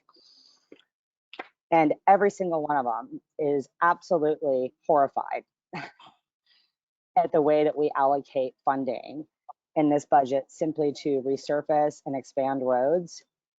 This budget does that yet again, and the large earmark for aviation with no accountability for how those funds are truly being utilized is a huge concern to me. And if we could speak to that a little bit, that is a large chunk of the budget. It's basically just repaving roads, expanding roads, and then dumping huge funds into the aviation projects. And yet there's very little clarity in regards to how we're doing so with the Aviation Authority, who is a voting member of this board. And I would just like to raise that as a concern. Justin, you want to comment on that? Yeah, and something maybe, and I didn't do a good enough job earlier with the resurfacing. The resurfacing includes concrete. So resurfacing is rigid pavement, is flexible pavement. It's pretty much any pavement that we put down. So if we're doing a resurfacing and we're doing a thin mill concrete, or we're doing like we did on Dale Mabry back in the day where we did the concrete panels, you know, that would count as a resurfacing project. If we went from asphalt to concrete, asphalt to asphalt, or concrete to concrete, it's all resurfacing. Right, but what was being asked was in regards to the lifespan of that investment. Well, I think what Hoyt was asking about was the material lifespan, and if you continue to invest in asphalt versus concrete, correct. which we do look at that. I mean, that there it's like I said, there's several factors, whether it's the truck percentages, whether it's the maintenance over a lifespan, like how much we've spent, keeping the asphalt up, what type of failures are we seeing. Like we have a whole materials group that's all they do. They literally pull cores all day, every day, and they look to see what type of failures we're seeing in the pavement and what type of repairs should be done. So, I mean, the resurfacing number, and I get it. And a lot of times in what I was saying, the resurfacing too will be the avenue to put in your bike ped improvements that you want to put in. So, a lot of times if we go into a corridor that historically hasn't had a bike lane and we want to add a bike lane, the only way to do that is to resurface the roadway and to restripe, and all that comes under that same money category. So I really do think, and I've talked to Beth about this. I really do feel that the best thing that the district and department can do is find a way to better define how much money we're actually spending on those type of improvements. Because until we do it, short of me going through every project in the work program with you and telling you like, hey, this is the typical section, this is what we're doing. It's really hard for us to define it from a funding standpoint because we can't code it. So. Right. With all due respect, though, I mean, both you and I know that in no way, shape, or form does this budget for resurfacing focus on adding bike, and pedestrian lanes. Okay, so that is not where the bulk of that money is going. Is to make sure that we expand to add said lanes all over the county. So that is not where this budget is actually allocated. I mean, I would challenge you to I wish it was, actually. I would challenge you in the resurfacing due to the FDOT's design manual that we, in a lot of cases, are adding bike lanes where there's not bike lanes, doing ADA improvements to curb ramps, things of that nature. I mean, that is a significant portion of the resurfacing project, because the resurfacing program is actually 3R, which is, resurface, rehab, and repair. And so a lot of times we are doing ADA improvements as part of resurfacing. Now, the conversation about capacity, that could be a viable conversation. When it comes to resurfacing, a lot of that money, a significant portion of those funds are used for bike bed improvements, ADA improvements, things of that nature. And the one thing that we don't talk about a lot of times is one of the biggest complaints we get from, a transportation disadvantage from our facilities is that the roadway is broken up at a crosswalk, how difficult it is for them to cross with a wheelchair. So, I mean, a lot of times, a lot of these improvements are addressing way more than just the pavement, and we've got to preserve the system. And I'm not going to sit here and tell you that it's not all that, but that is a significant portion of that. I mean, like I said, the capacity could be a different conversation, but the resurfacing, I mean, that's a large portion of that spending is bringing those roads up to standard. Capacity is really the issue that we constantly talk about on this board. Is we're constantly expanding and doing induced demand to add more capacity to roads. So yeah, unfortunately I do feel that this budget is if we're not voting on this budget, so it doesn't really matter. But there is a lot to be said for that aviation number with very little accountability in the planning documents. I'm just raising that. I was just trying to defend the resurfacing. Well, I mean, you can defend the resurfacing all day. I mean, that's your job. But most of that is for expansion of roads. And it's a concern we've constantly had on this board. It's just too big. This is too big of a budget to actually even address directly. So I would like to know if we could, Rich, you already said we were going to make sure that we put in regarding Fowler. Is that correct? At the end is a comment. We have a follow-up presentation scheduled. Okay. I'll just leave it at that. Rich, go ahead. I think I saw Ed Majewski's hand up. Yeah, I just want to make a comment. I guess I don't understand all the concern about resurfacing. I mean, when your house needs a new roof, you put a new roof on. When the road gets potholed, it's just part of normal maintenance activities. And I just don't understand why there's so much concern about, keeping the road, preserving the investment that's out there. Okay. Mr. Chairman, if I may provide a quick clarification. Hoyt, go ahead. Since I'm the one that asked this question, I'll explain my thought. And I think Justin gave me the explanation that I wanted. My concern was that the department might be too preferential in using asphalt, and because asphalt usually has to be repaired and replaced more often, that we may be costing ourselves more in the long run by having a preference towards asphalt as opposed to paying the cost up front to utilize concrete. That comes from, you know, other areas like whether traffic signal installation or whatever, where I have seen that the department has taken an approach sometimes of, you know, pay less now, but we end up having to pay more over time. So I think Justin gave me a very direct and clear answer that to me said that the department's doing a full analysis of that and is not necessarily preferentially treating it one way or the other, because he specifically said that there were some instances where it was actually cheaper to keep doing the asphalt maintenance as opposed to do the concrete install. So that's a little background on why I asked the question. Thank you. Okay, thank you, Hoyt. Rich Clarendon, did you have a comment? No, but I believe I saw a remark in the chat box that Terrence Trott wanted to say something. So I think you can unmute yourself, Terrence. Terrence, you're Yeah, I'm all set now. It was just if something came up, I didn't have the panelist permissions. Okay. That was it. But I'm good to go. Thank you. Well, actually, I do have a question if I could be recognized. Go ahead, Terrence. Is this the forum also? Can I ask for a project to be considered to be moved up, or are we not doing that? I think we can make comments and recommendations, yes. Yes, I would like to again recommend that the I-75 Gibsonton Drive interchange be moved up. Right now, I think it's 2425. Okay. You make a motion. Yeah, I would definitely, if that's what's required, yes, I'd like to make that motion. Yeah, I'll accept that motion. Is there a second to accelerate the timetable for the Gibsonton Drive project? I'll second it, Cliff. Okay, was that Ed? No. Cliff. Second. Cliff, okay, Cliff, thank you. Okay, we have a motion and a second to accelerate the timetable for the Gibsonton Drive project. Any further discussion on the motion? Any further discussion? We'll do this by voice vote. All those in favor, please say aye. Aye. Aye. Any opposed? The motion passes. Thank you.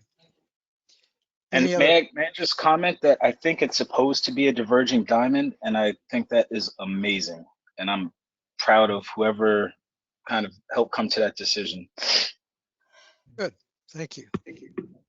Thanks, Mr. Chairman. Yes. Thank you. Take care, sir.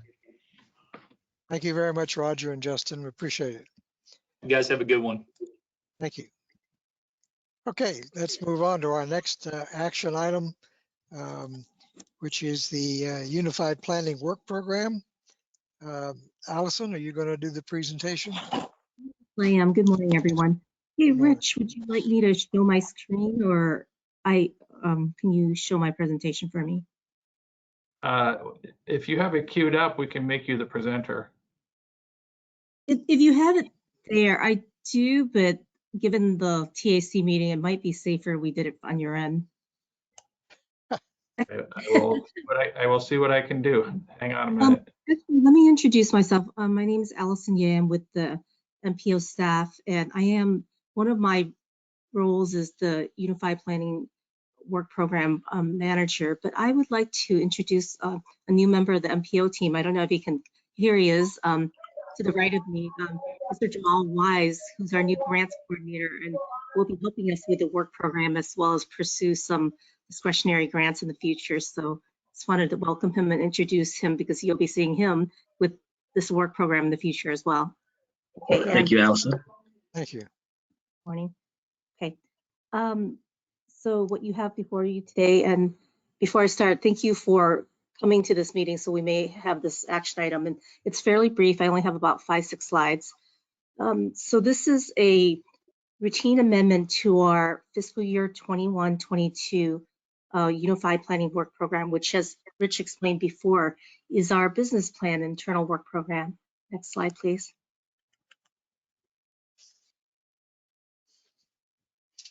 And I'm glad Mr. Hollenkamp reminded me. I feel good about showing this slide every time. I know it gets repeated, but it's a 2-year work program that starts July 1st every year. So this one started July 1st, 2019, and runs for 2 fiscal years to June 30th, 2020.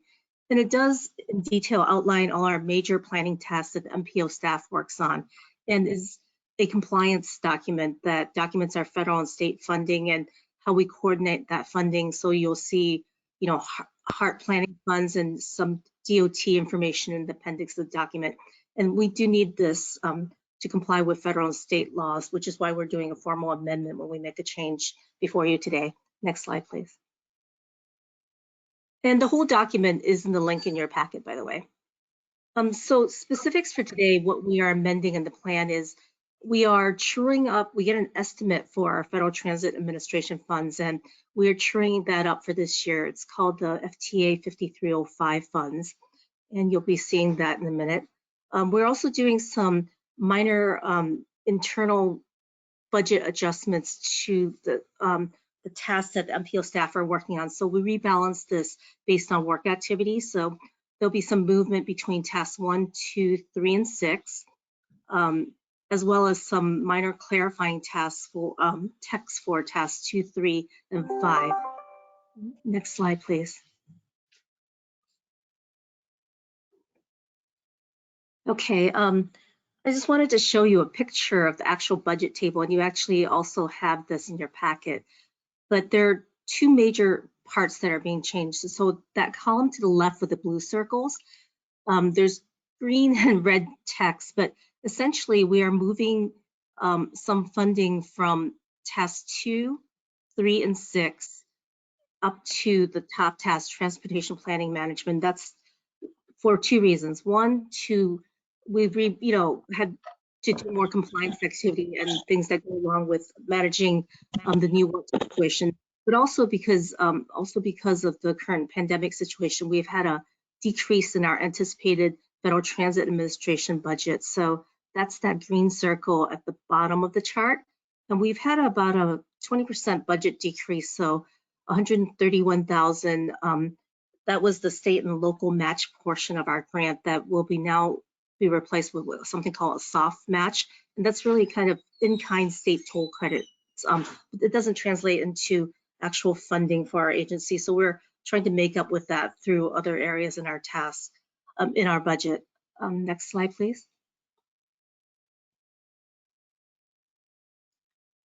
Okay, as far as the text changes I mentioned, when we make a change to the text, it's technically a slight change to the scope of our work program. So in task 2, there's a section for transportation disadvantage planning, and we just added some text in our end products to note that we're updating and working on our non-discrimination plan.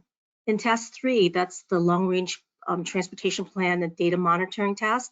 We had a specific reference to a consultant for our data sharing analytics portal, and we just removed that because we do not always stay with the same consultant. So I just wanted to clarify that and have no reference to specific vendors.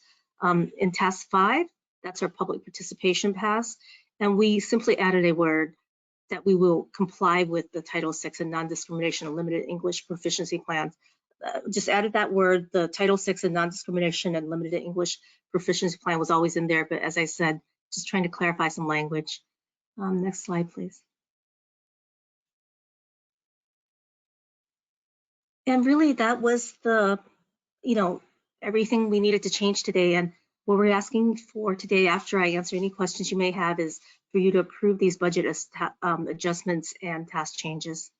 Thank you.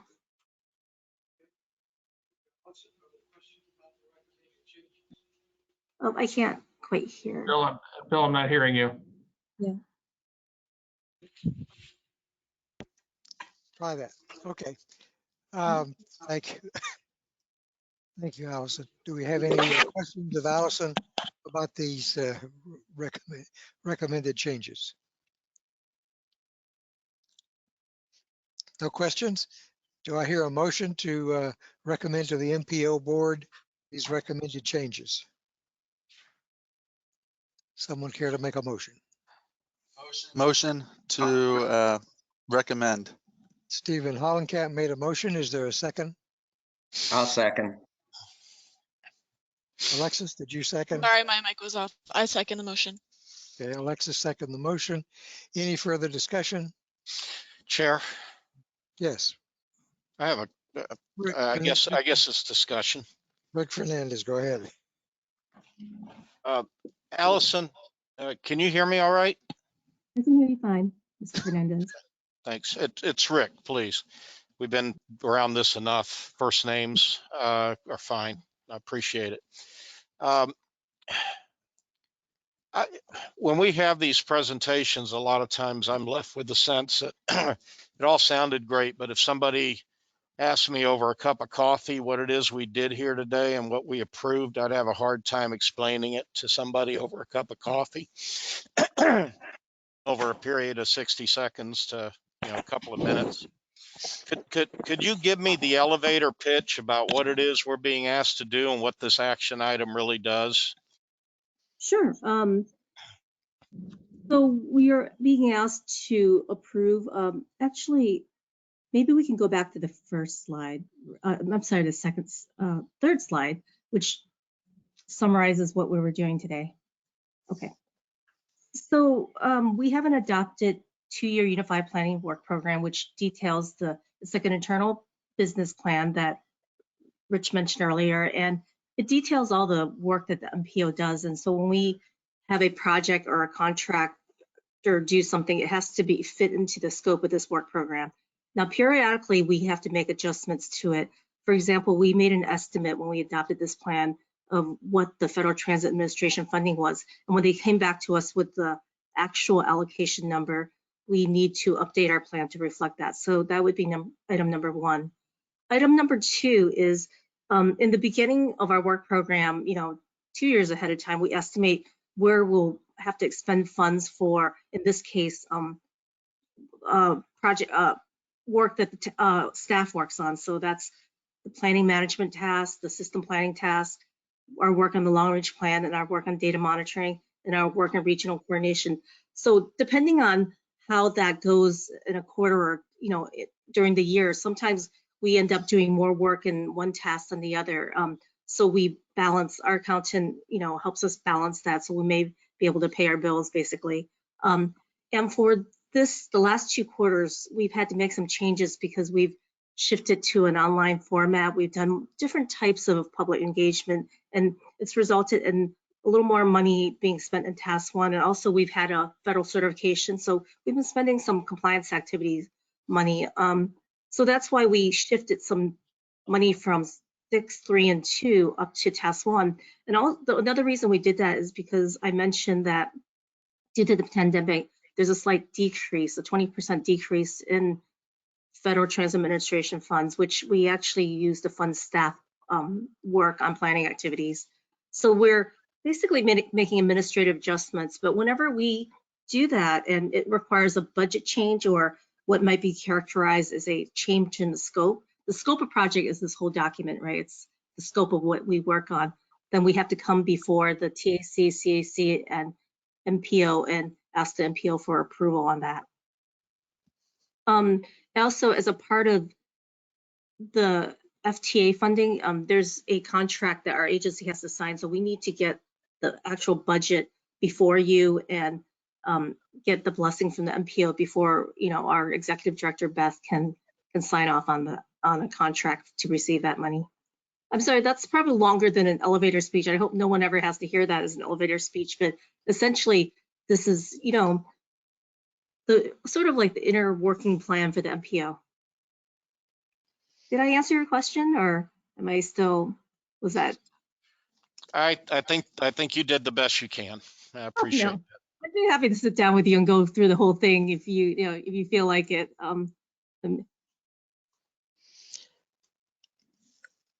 Okay, Rick. All set. Thank you, Allison. Any other questions of Allison about this proposed amendment? If I understand it correctly, we're basically shifting some funds within the budget, within the Right. budget, and There's actually, clarifying right, some tasks.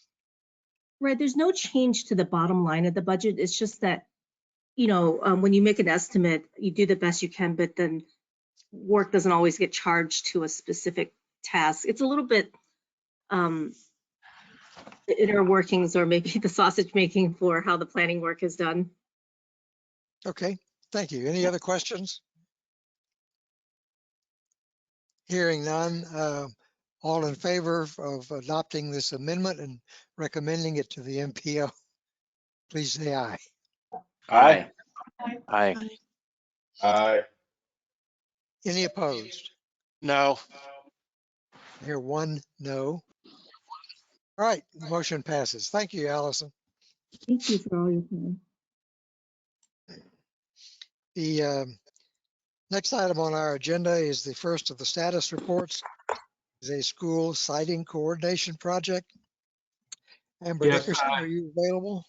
Mr. Chairman, Amber Dickinson is not available. I'm afraid we're going to have to defer this one. I think we had a miscommunication on my part. I apologize for that. So with your indulgence, we'll try to get this one scheduled for your next meeting in March.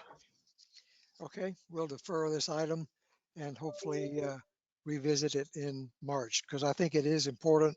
It is something the committee has to hear about. I agree. The next item on our agenda is the Port Tampa Bay update. Matt Floyd, is he available? Matt? I believe he's on. Matt, you're recognized. If you're out there.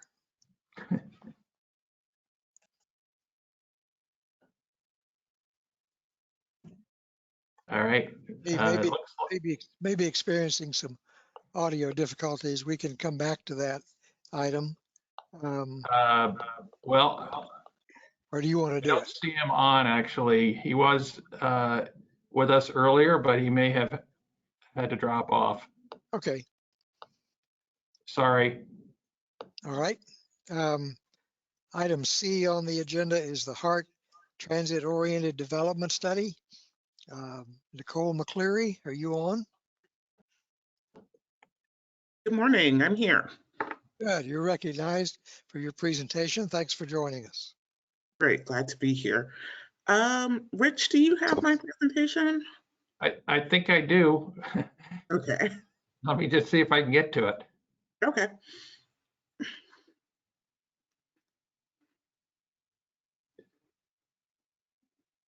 Okay. Yeah.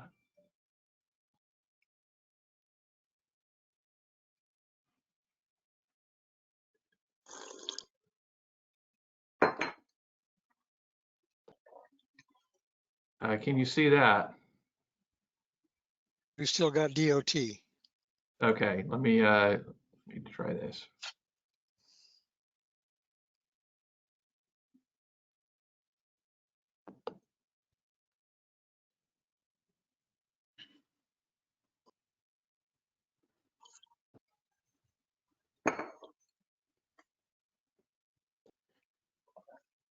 How about that? Yes, there it is. Great. All right, well, good morning, everyone. I am Nicole McCleary. I'm a senior project planner with HART, and today I'm going to give you an update on the TOD Pilot Project. And TOD, just in case anyone doesn't know, stands for Transit Oriented Development. Next slide, please.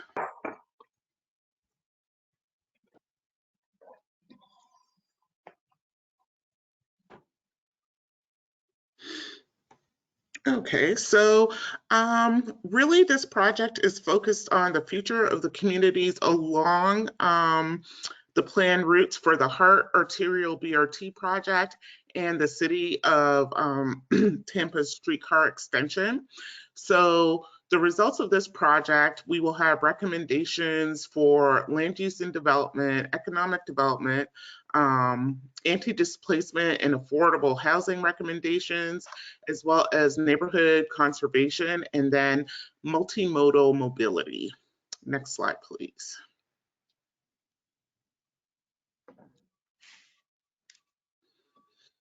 Okay, so how are we going to advance these goals? Well, what we're going to do is try to encourage a mix of transit supportive uses, protect and improve community character, create safe, walkable, and bikeable networks, and ensure context sensitivity when we're looking at the project area. We're also going to try to improve access to local and regional destinations. Next slide, please.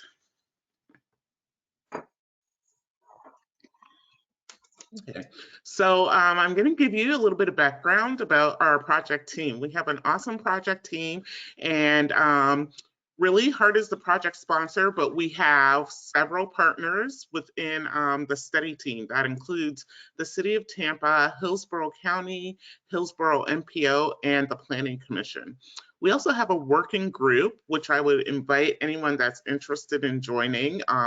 It remains open, so that's the great thing about it.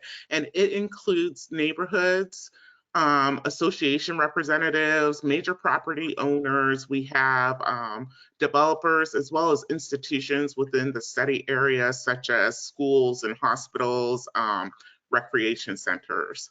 We also have a great consultant team that's headed up by HDR and includes SB Friedman, Placervia, StreetSense, Playbook, and Verona Consulting.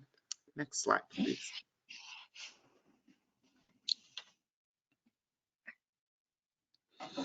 So this study is will take about 18 months to complete, and it's organized into 3 phases. We are currently at the end of phase 1, and we're beginning to look at policies and strategies.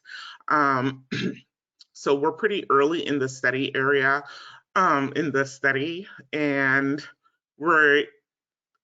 we continue to do outreach. So our outreach consists of really virtual outreach at this point, where we're looking at doing public meetings online, as well as I said, our working group, which meets every 2 months, is an online activity that really helps us to get a sense of what's going on within the study area and look at things that we may have missed, may not have missed, get comments really from the community.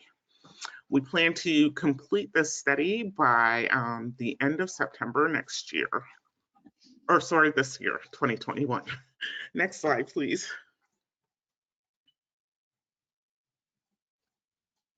Okay, and this is really just a timetable of what the project looks like and currently where we are. As you can see, as I said, we have completed the TOD context assessment, and we are moving into phase 2, which will definitely look at the current policies, examine the regulatory framework, determine what holes there may be, how we can, what recommendations that we can make to improve transit-oriented development within the area, within the study area.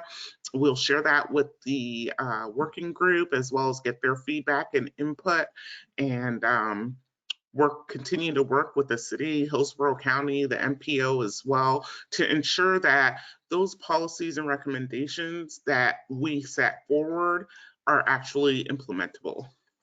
Next slide, please. Okay, so this just gives you an idea of some of the things that we are looking at when we're looking at the study area and how to implement transit-oriented development, how we can do it successfully. So we're looking at things like what uses and activities should be encouraged along the corridor, where are there opportunities for development, neighborhood impacts. So how is gentrification impacting the study area? How does traffic or parking affect the study area. We're also looking at the scale and character of developments or proposed developments. This is really important because along our study area, we do see that we have various different scales within the study area going through the various neighborhoods. We're also looking at affordability. So how do we promote affordable housing? How do we ensure that the people that are currently living there can continue to live there while changes are occurring within the neighborhood? And then what kind of transit uses can we think about to be more accessible to the community? Next slide, please. Okay, so I'll share with you a little bit about our TOD working group. So this was actually proposed as a sounding board for the project team, and it's really an information sharing working group. So it's informal, it's a non-voting body, which is great. As I said, we have a variety of members, and it's definitely open. So one of the reasons why we have kept the working group open is because as more people hear about the TOD project, they might want to become involved, and they may have something unique to share with the group. So if you guys are interested in becoming a part of the TOD working group, please feel free to send me an email. We also have on our TOD website, there's a link that really talks about the group and then the dates of meetings and summarizes what we did at the last meeting and so forth. All right, so next slide, please. Okay. And here we're just kind of sharing with you our current members of the TOD working group. As I said previously, we have a wide variety. So we have neighborhood associations, we have community leaders within the study area. We also have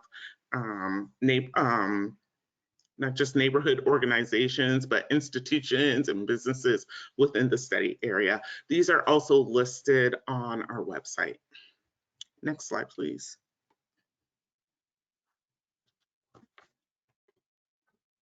Okay.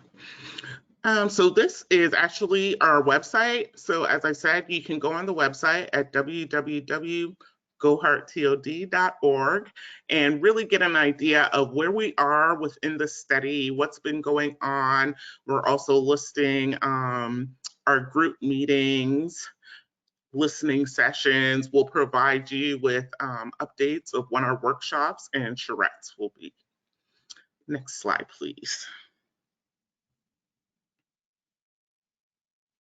All right, so let's get to the meat. So this is our study area here. As I said, we're focusing on the communities along the Tampa Streetcar extension and then the BRT. So it's a 10.5-mile route from downtown Tampa to USF.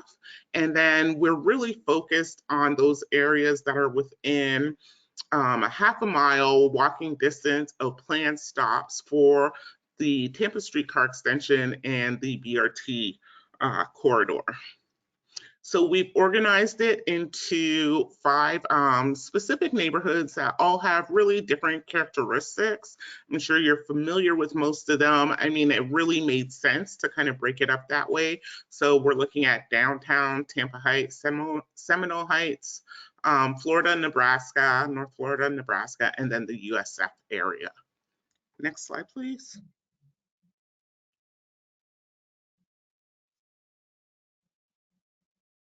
Okay, so this is kind of just an aerial view of our study area as well, so you can see it. So our the dark shading there is a 1/4 mile walk shed, and then the lighter blue is a 1/2 mile. So you can see how that kind of changes how we would look at things, but we did determine to focus on a 1/2 mile walking distance. Next slide, please.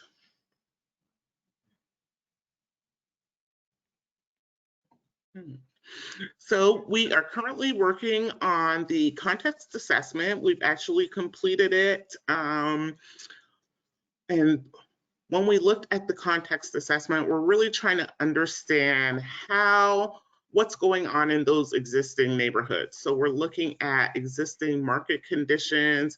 We're looking at opportunities for new development, redevelopment, and infill development.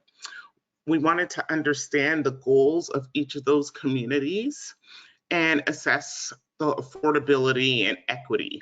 We also wanted to evaluate the access to transit within those communities. Next slide, please.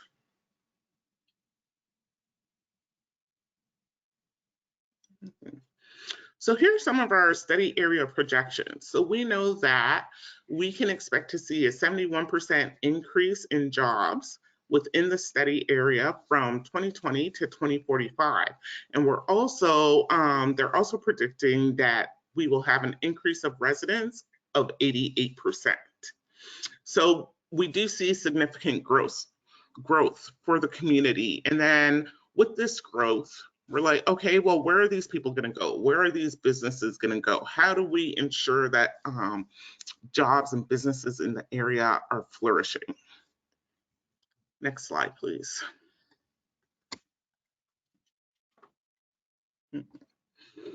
So within the study area, we have, as I said, we have 5 distinct neighborhoods, and they really, when we looked at the context of these neighborhoods, they really are quite different. We go from a downtown area to a traditional Main Street type area to a mid-center Main Street, so very neighborhood focused.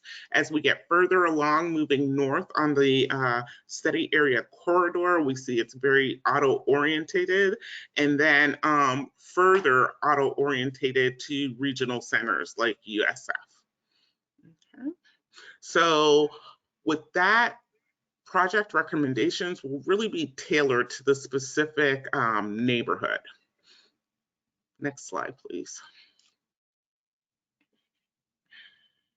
Okay. So when we did the market profile within the context assessment, we were really looking at the spatial distribution in the submarkets. So looking specifically at those neighborhoods to see how they differ and what they may need. So we looked at occupancy rates of both housing and businesses. And then we looked at rental rates for specific neighborhoods, well, actually all of the neighborhoods. So we looked at rental rates, and then we were looking at the demand. What's the demand for housing in that area or for business space in that area? Our consultants also interviewed with developers that were interested in the area or have been developing in the area to find out how they feel about investments in the area or how it's been working for them. So we will get a kind of high level summary from the consultants on what they heard from the developers in the area. Next slide, please. Okay. So just to give you an idea about what the population in the study area looks like. So we have a much higher density when we compare it to Hillsborough County, and we found that overall, we have just over 52,000 people living within the study area. And then our largest group is in the USF Fowler area. And when we looked at residents, and you know, USF, we have a lot of transitional people living in those areas, right? Residents living in that area, but they were focused on residents that were there 10 months or more. Okay, next slide, please.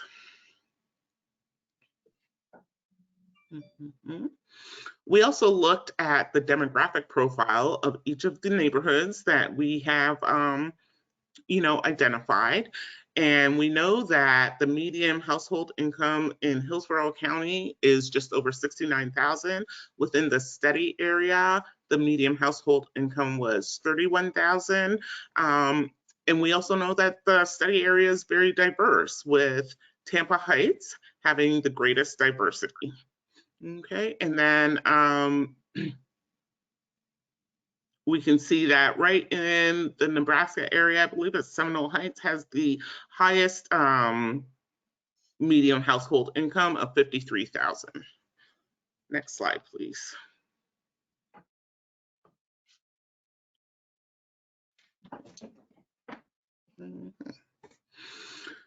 So when we're assessing the market potential, we actually see that there are 3 market trends. We have a weaker market, an emerging market, and a really strong market. And what does this mean for transit-oriented development? So with the weaker market, we know that we would definitely need to really boost policy and recommendations to assist them in increasing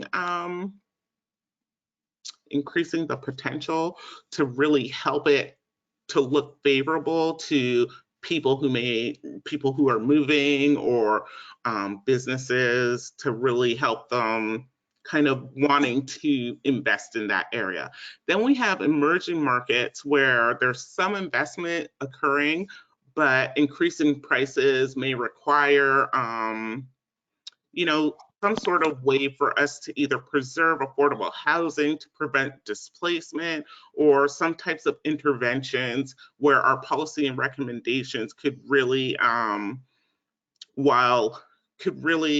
protect the people that are living there currently.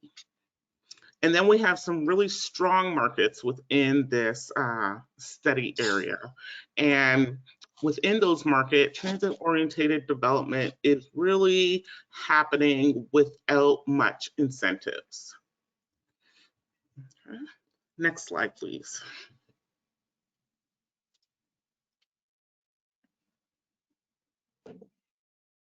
Oh, next slide, please.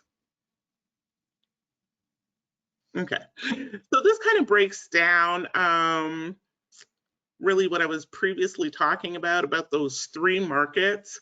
We see that when we looked at residential, office, retail, and TOD readiness for each of those areas, you can see they were kind of rated based on how they were doing within each of those specific areas. And you can see that downtown is considered a stronger market. And then Tampa Heights and Seminole Heights are emerging. So we have some investments happening within them right now, but there could be some policies that will help boost or increase, some recommendations that would help boost or increase the TOD readiness. And then North Florida, Nebraska, and USF Fowler are really our weaker areas where we would really have to focus on recommendations that would improve or make the area more ready for transit-oriented development. Next slide, please.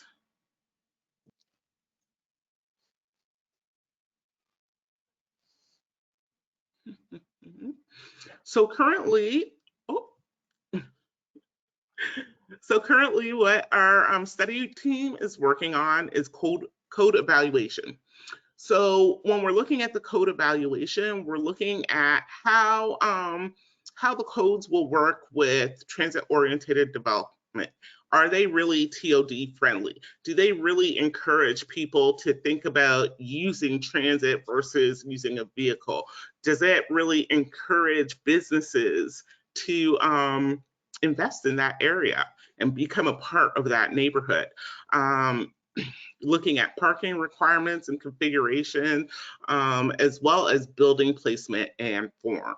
So the study team will kind of go through this and see what kind of codes are really ready and supportive of TOD and which ones aren't, and then make some recommendations based on that, on how to change those codes, or maybe new codes that would be more TOD friendly. Next slide, please.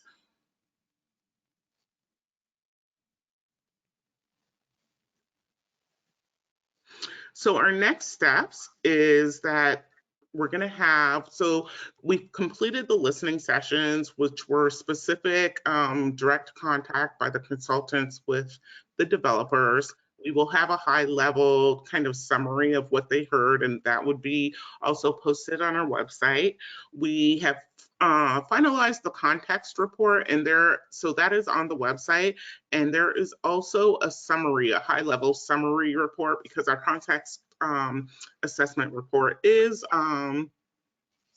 pretty in depth. So, you know, some people want to read everything. Some people kind of want a high level summary, and we have created a high level summary, and that is on the website. In the spring, we plan on having an affordable housing workshop, and that will really be kind of providing some information about some recommendations that we have for within the study area about affordable housing, and, you know, ensuring that housing within the city area stays affordable. How do we do that? So we'll provide some recommendations and maybe some policies, and get feedback from the public about how they think that would work, or if it's feasible, if they think it's realistic, things like that. We will also do some winter and spring engagement and public outreach. So initially we were hoping that by this time we could do that live and in person, but it's looking like it will be virtual. Those are outreach efforts. And then we will continue on with some policy development. I will say that our next working group meeting, I believe it's February 24th. So if you guys are interested, please contact me, or go to the link on the website and let us know of your interest, and we'll get you on the listing for the working group, so that you'll be, we'll send you an email, let you know what's going on and when the next meetings are. And I think with that, I will take any questions you may have. All right. Thank you, Nicole. Questions? Amy Espinoza, you have a question? Comment? I do. Can you hear me? Yes. Okay. So if we flip back to the slide where the median income for Seminole Heights is $53,000, I'm interested in how that number was acquired. Sure. I believe that number was census data from the last census. So it may have changed, you know. Okay, so it wasn't the 2020 census. No, we don't have those 2020 numbers as yet. Okay, thank you. You're welcome. Thank you, Amy. Other questions? Anybody in the room? Anybody online have questions? I have a question. This is Christine. Christine, go ahead. Thank you, Mr. Chairman. Nicole, great presentation. There's so much good information in here. I'd like to see it all again. So let me know when else I can plug in. I wanted to ask you about, as you move into the policy phase, I really appreciate the definition that you had for us. It was a really data-rich slide that was exactly what is transportation TOD friendliness. And my observation is that TOD friendliness is the same as walk friendly. In other words, we just want everything to be on a friendly and human scale and comfortable, in addition to being service rich. So that's a point I wanted to make. But my question for you is, as you move forward into policies, and I noticed something you indicated, phase 2, that your policy, you'll be looking at incremental infill rather. And I've heard a term recently that is supported in many cities called gentle density. And this is where single family home zoning is modified to support the community, so that single family homes can be split into more than one dwelling, or perhaps an accessory dwelling unit can be legally and safely added to a property. I know that this is very, very much supported by AARP. In fact, they have an ADU support guide on their website so that people can continue to age in place without having to move out as they age. So I wondered if that land use is being considered or examined through your policy research. Thanks. Thanks, Christine. And actually, yes, so we are examining a wide breadth of various policies to look at what may and may not work. So one of the things to consider is that some of these communities are very open to change and how they might do things with housings, and others, you know, are not so open, I'll say, you know what I mean? But we will definitely be proposing a wide variety, and then hearing from the public, and the feedback that we get from those communities will determine kind of what recommendations we move forward with, as well as working with the city and the county to see what they think realistically will work and can get approved. Yeah. Thank you. Thank you. Thank you, Christine. Other comments or questions for Nicole? I think I saw Alexis hand and then Nikki. Oh yeah, Alexis, you're recognized. Thank you so much. Thank you so much for that great presentation. That study is much needed. I just am curious about how much representation that you're seeing from the Sulphur Springs neighborhood. I grew up in that neighborhood, and I know that sometimes it can be a bit isolated, especially because it's on the other side of the interstate from the bustling commercial areas on the other side. And I'm just wondering if you've seen any representation from that neighborhood. Yeah, so the Sulphur Springs, I know we did reach out to their neighborhood association. I don't really think that we have anyone from the neighborhood association that's attending the meetings, but if you have a contact for us, that would be fabulous. Okay, I don't right now. I could get back to you on that though. Okay, great. Thank you. Okay. Other questions? Mr. Fernandez. I think Nicole was next. Oh, I'm sorry. Okay, Nicole, go ahead. Hi, this is a great presentation and much needed. One thing I would like to do is, if possible, get in touch with you. I recently have invested in the Forest Hills area, where I'm at, there's already a bus route going through, and there's a lot of opportunity for investment there, and you have multiple schools and a need to expand not just transportation, but investment. But the largest hurdle that happens here within the entire corridor that you're studying is the Tampa Building Department. And I would like to know, in what way are you going to be working with the building department? I would like to be involved with this, actually, as somebody who's having extreme challenges in Forest Hills. I alone have been sitting in permitting because of really huge hurdles that people have who want to invest in certain areas. I've been sitting in permitting since August for very minute things. And so it's one thing to talk about development or redevelopment. It's another to actually do it in these corridors with all the challenges that we have here in the city with redevelopment of old properties. It's very easy to rip something down and build something new. It's not easy to repurpose or reuse properties. Are they involved in this conversation? So Nikki, thank you for the comment. Actually, that's a great comment. And that's why we're actually partnering with the city of Tampa and Hillsborough County and the MPO as well, because we do rely on our partners to work with their other offices within, you know, their domain. So like the city of Tampa will be coordinating with the Tampa Building Department to ensure that those recommendations, those policies that we're recommending are actually implementable and will make a difference. Yeah, it's a really huge problem to this whole corridor.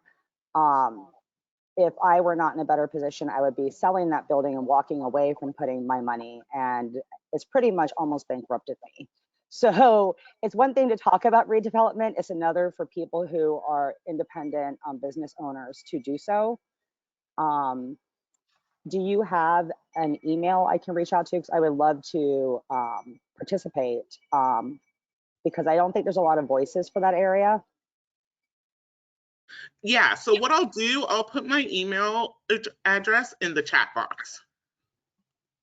Okay. Sound good? Yeah, let me see if I've had trouble accessing things today. Let me see if it's letting me do it now. Okay, I can see it now. Thank you. All right, no problem. Okay. I see Vivian had a question.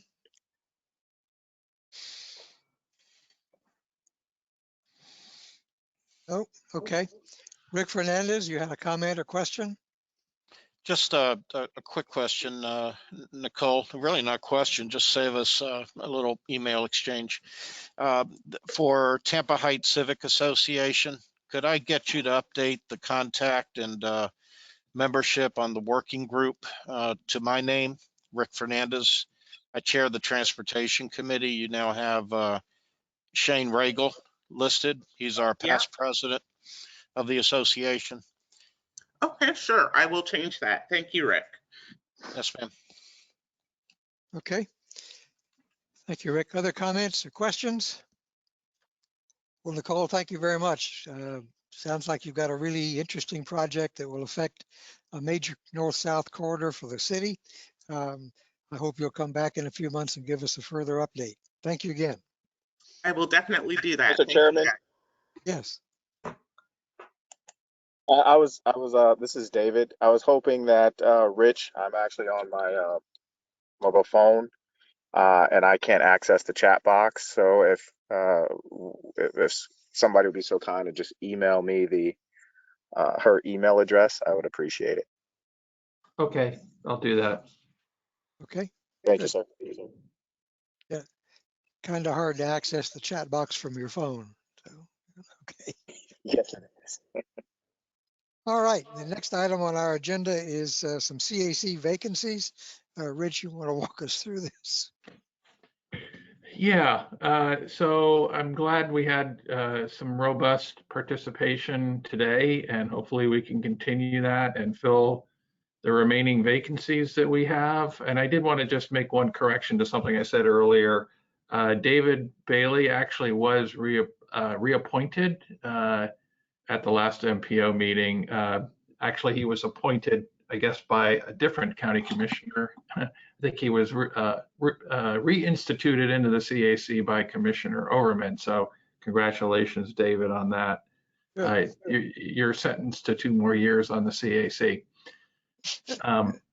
However, that leaves us with vacancies for 2 at-large seats. One for a person of Hispanic heritage, and then a business representative. And I included in the packet, in your agenda packet, the applications that we have on file for folks that have recently applied, by which I mean within the last 12 months or so. And there's at least 3 folks who have indicated they are of Hispanic heritage, one of whom is there in the room. That would be Mr. Fernandez. And then there are 3 others, all of whom look to be employed in Hillsborough County and, might make suitable business representatives. In fact, I think all 6 would probably fit in the business seat as well. But I think what I would propose with the committee's permission would be to do like we did last time and just send out a poll, if you will, of the current members to see who you would like to nominate as your top top ranked representative for both the Hispanic and the business representative seat. I'm open to questions at this point. It is something that the CAC has the prerogative to make the nomination. Thank you, Rich. Hoyt Pringle, you got a question? Well, I was more of I'd like to make a motion to, if I can do so, to have Mr. Fernandez seated as the Hispanic representative. I'd like to second that motion. We have a motion and a second. Rich, do you want to make any comments? No, I think that's fine. Okay. Any further discussion on the motion to nominate and recommend Mr. Fernandez to fill the Hispanic representation on the CAC? I'll make a Hoyt? comment. Yep. So I've known Rick now for the better part of 5 years, and I say this not that I think he needs any additional support for getting renominated, but I think it's important to acknowledge Rick's contributions to this committee, which often are more thorough and thoughtful than myself and most on the committee. We are fortunate to have his service on the committee. He's always finding new things that aren't necessarily at the forefront. He takes the time to come prepared to every meeting. He'll pull out something on page 205 of the tip to address with FDOT representatives, much to their chagrin, which I enjoy that usual back and forth. But I just thought it was appropriate to say that I'm appreciative to Rick both for his friendship and his commitment to our community and this board. And so I hope that everyone will be enthusiastic in supporting his nomination for this position. Thank you. I agree. Thank you, Hoyt. Yep, I would echo those comments. Any other discussion on the motion? We have a motion, we have a second. All in favor, please say aye. Aye. Aye. Aye. Any opposed? Aye. Any opposed? No opposition. Mr. Fernandez, you are re-elected for recommendation to the MPO board. May I make just one quick comment? Certainly, go ahead. Thanks. First of all, Hoyt, thank you for the nomination and for those very appreciated comments. Thank you. This has been, to me, bar none, the best volunteer committee assignment that I've ever been engaged in. And I really appreciate the work that everybody does on this committee. We've got a hell of a team, and Chair Roberts has done a great job for his entire tenure. I think you're on your third term now as chair of the committee. So I appreciate the opportunity. As I said at the early stages of the meeting, I walked in here an orphan, and now I've got a home again. So I appreciate it. I needed to have a safe harbor, a port in the storm after the election. And so I look forward to continuing to serve as your vice chair. And I guess this is a 2-year appointment now at large. Is that right, Rich? Yeah, so the process is this nomination would be forwarded to the MPO for action at the next available meeting. And then once that happens, you're in for another 2 years. Okay. Well, I appreciate it, and I look forward to it. Thank you all very much. Good. And Rick, we welcome your participation. I echo Hoyt's comments. Rich, I think the committee is probably okay with your recommendation for the business representative. Ed, did you have a comment? Well, I was just going to say, when I think about a business representative, I think of somebody who is maybe a proprietor of a business, conceivably a small business, or a representative, like our last person who was from the downtown partnership. Frankly, I wasn't overwhelmed by any of the ones that I saw that seemed to me to be especially representatives of the business community, other than they had jobs. Which is a good thing. Well, that's a start. Which is a good thing these days. Okay. I'm sure the committee will take that into account. I think I see hands from Nikki and maybe Mr. Fernandez. Okay, Nikki, you're recognized. I also would like to, and do agree with Ed. I think it's really important, especially with this position, that it be somebody who's actually doing investment or is in a business position where they've done investment in the city in a small business or a sole proprietor running a small business. because unfortunately we hear from, you know, the larger chambers, we hear from the partnership or the West Shore Alliance, that people like myself or different proprietors of establishments often go unheard in our community.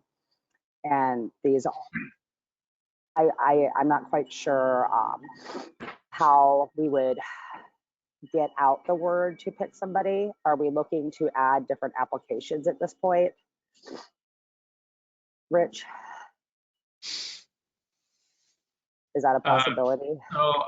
I mean, we could solicit applications from other groups, chambers of commerce, business alliances, etc., to see who they would recommend, or if they have anybody that they'd like to propose. I would point out, though, that in the applications that I sent, you know, it looks like there are at least a couple that might be small businesses. So before we take that step, you know, it might be appropriate to take a look at what we've got. These are folks who've come forward on their own and I know are interested, and perhaps vet those first. You know, we've invited folks to come and present themselves to the committee, and we can certainly do that again. But you know, I guess it's up to you all to decide whether you're prepared to you know, make a recommendation at this point. Okay. Chair, Rick. I was just going to comment that I would be happy to have these people come in and like make a Zoom appearance and tell us about themselves for 5 minutes. I tend to agree that I think it's nice that these, you know, these people have sought out the position, which seems to indicate some interest. I think it's reasonable to at least hear them out. I agree. If it would help, you know, I can contact them between now and say the next meeting and just let them know this is a seat that's open and are they interested. Some may decide to opt out. Others may decide, yeah, that's perfect for me and here's why. So that's what you should know. And I think Hoyt's suggestion is ask them if they are interested to join us in the early part of our next meeting.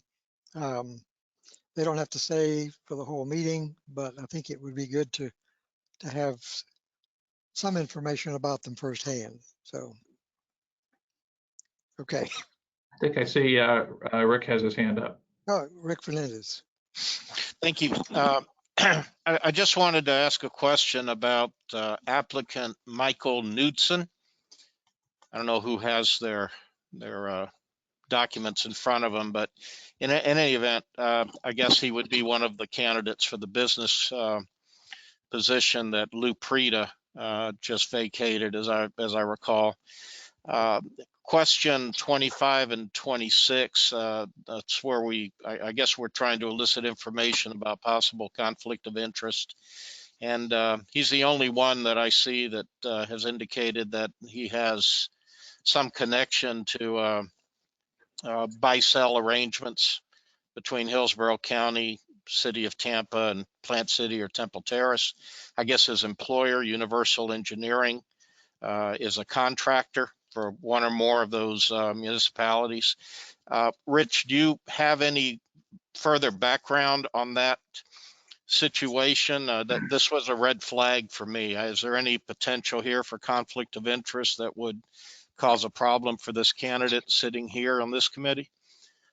Not automatically, to my knowledge. There's nothing in the bylaws that would prevent, you know, such an applicant or such a member from serving.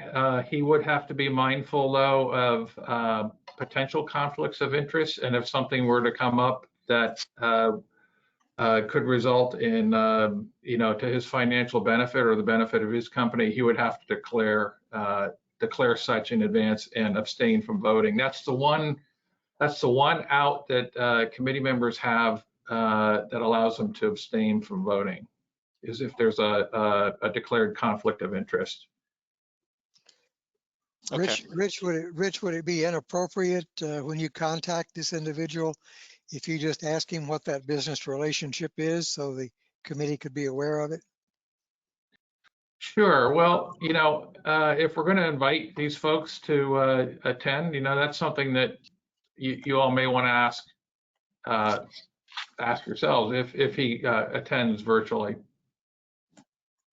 But Okay. I'll be happy to raise that issue. Yeah, speaking for myself, I would prefer that you at least broach it with him and advise the committee. I don't want the Zoom presentation to become a grilling or an extensive interview. We just need to hear a little bit about them and why they're interested. So, sure. Okay. Mr. Chair, this is Terrence. Yeah. Terrence, go ahead. I just would like to, I guess, encourage Rich to offer that they can also just dial in, that like video isn't required. Yeah, that's fine. Whatever they feel comfortable with.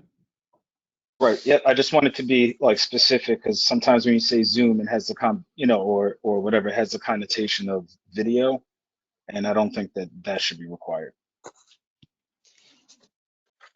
Fair enough. Okay. Thank you. Yes. Amy? I just have a comment, and I want to thank you, Rich Clarendon, for removing the full birth date from those applications. Yeah. I wouldn't want to know from people how old I am. I can tell you that. I only commented I'm eligible for the shot. So, all right. Any other discussion regarding the replacement of the two members, one of which is selected? All right, we'll move on to our next item, which is old business and new business. And we're going to get a follow-up report on the Fowler Avenue tip amendment. Vishaka, are you still with us? Good morning, Chair. Good morning, committee. Yes, I'm still with you. We actually have FDOT representative who is going to give you a brief description. And I have Alex Henry with me. Okay.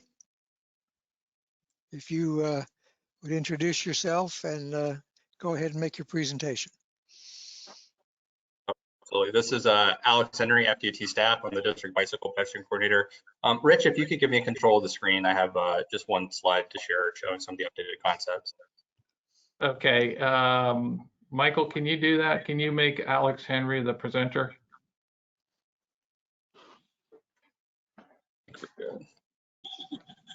Alex, did you say you were with FDOT? Yeah, sorry, I think I'm having my network's a little choppy, but yeah, FDOT planning office staff. Okay, thank you. So are you guys seeing a PowerPoint with a concept right now? Yes, we are. Fowler Avenue at 56th Street, updated concept. Yeah. Okay. So just to kind of kick this off and to clear up a little bit of confusion I heard a little on the meeting.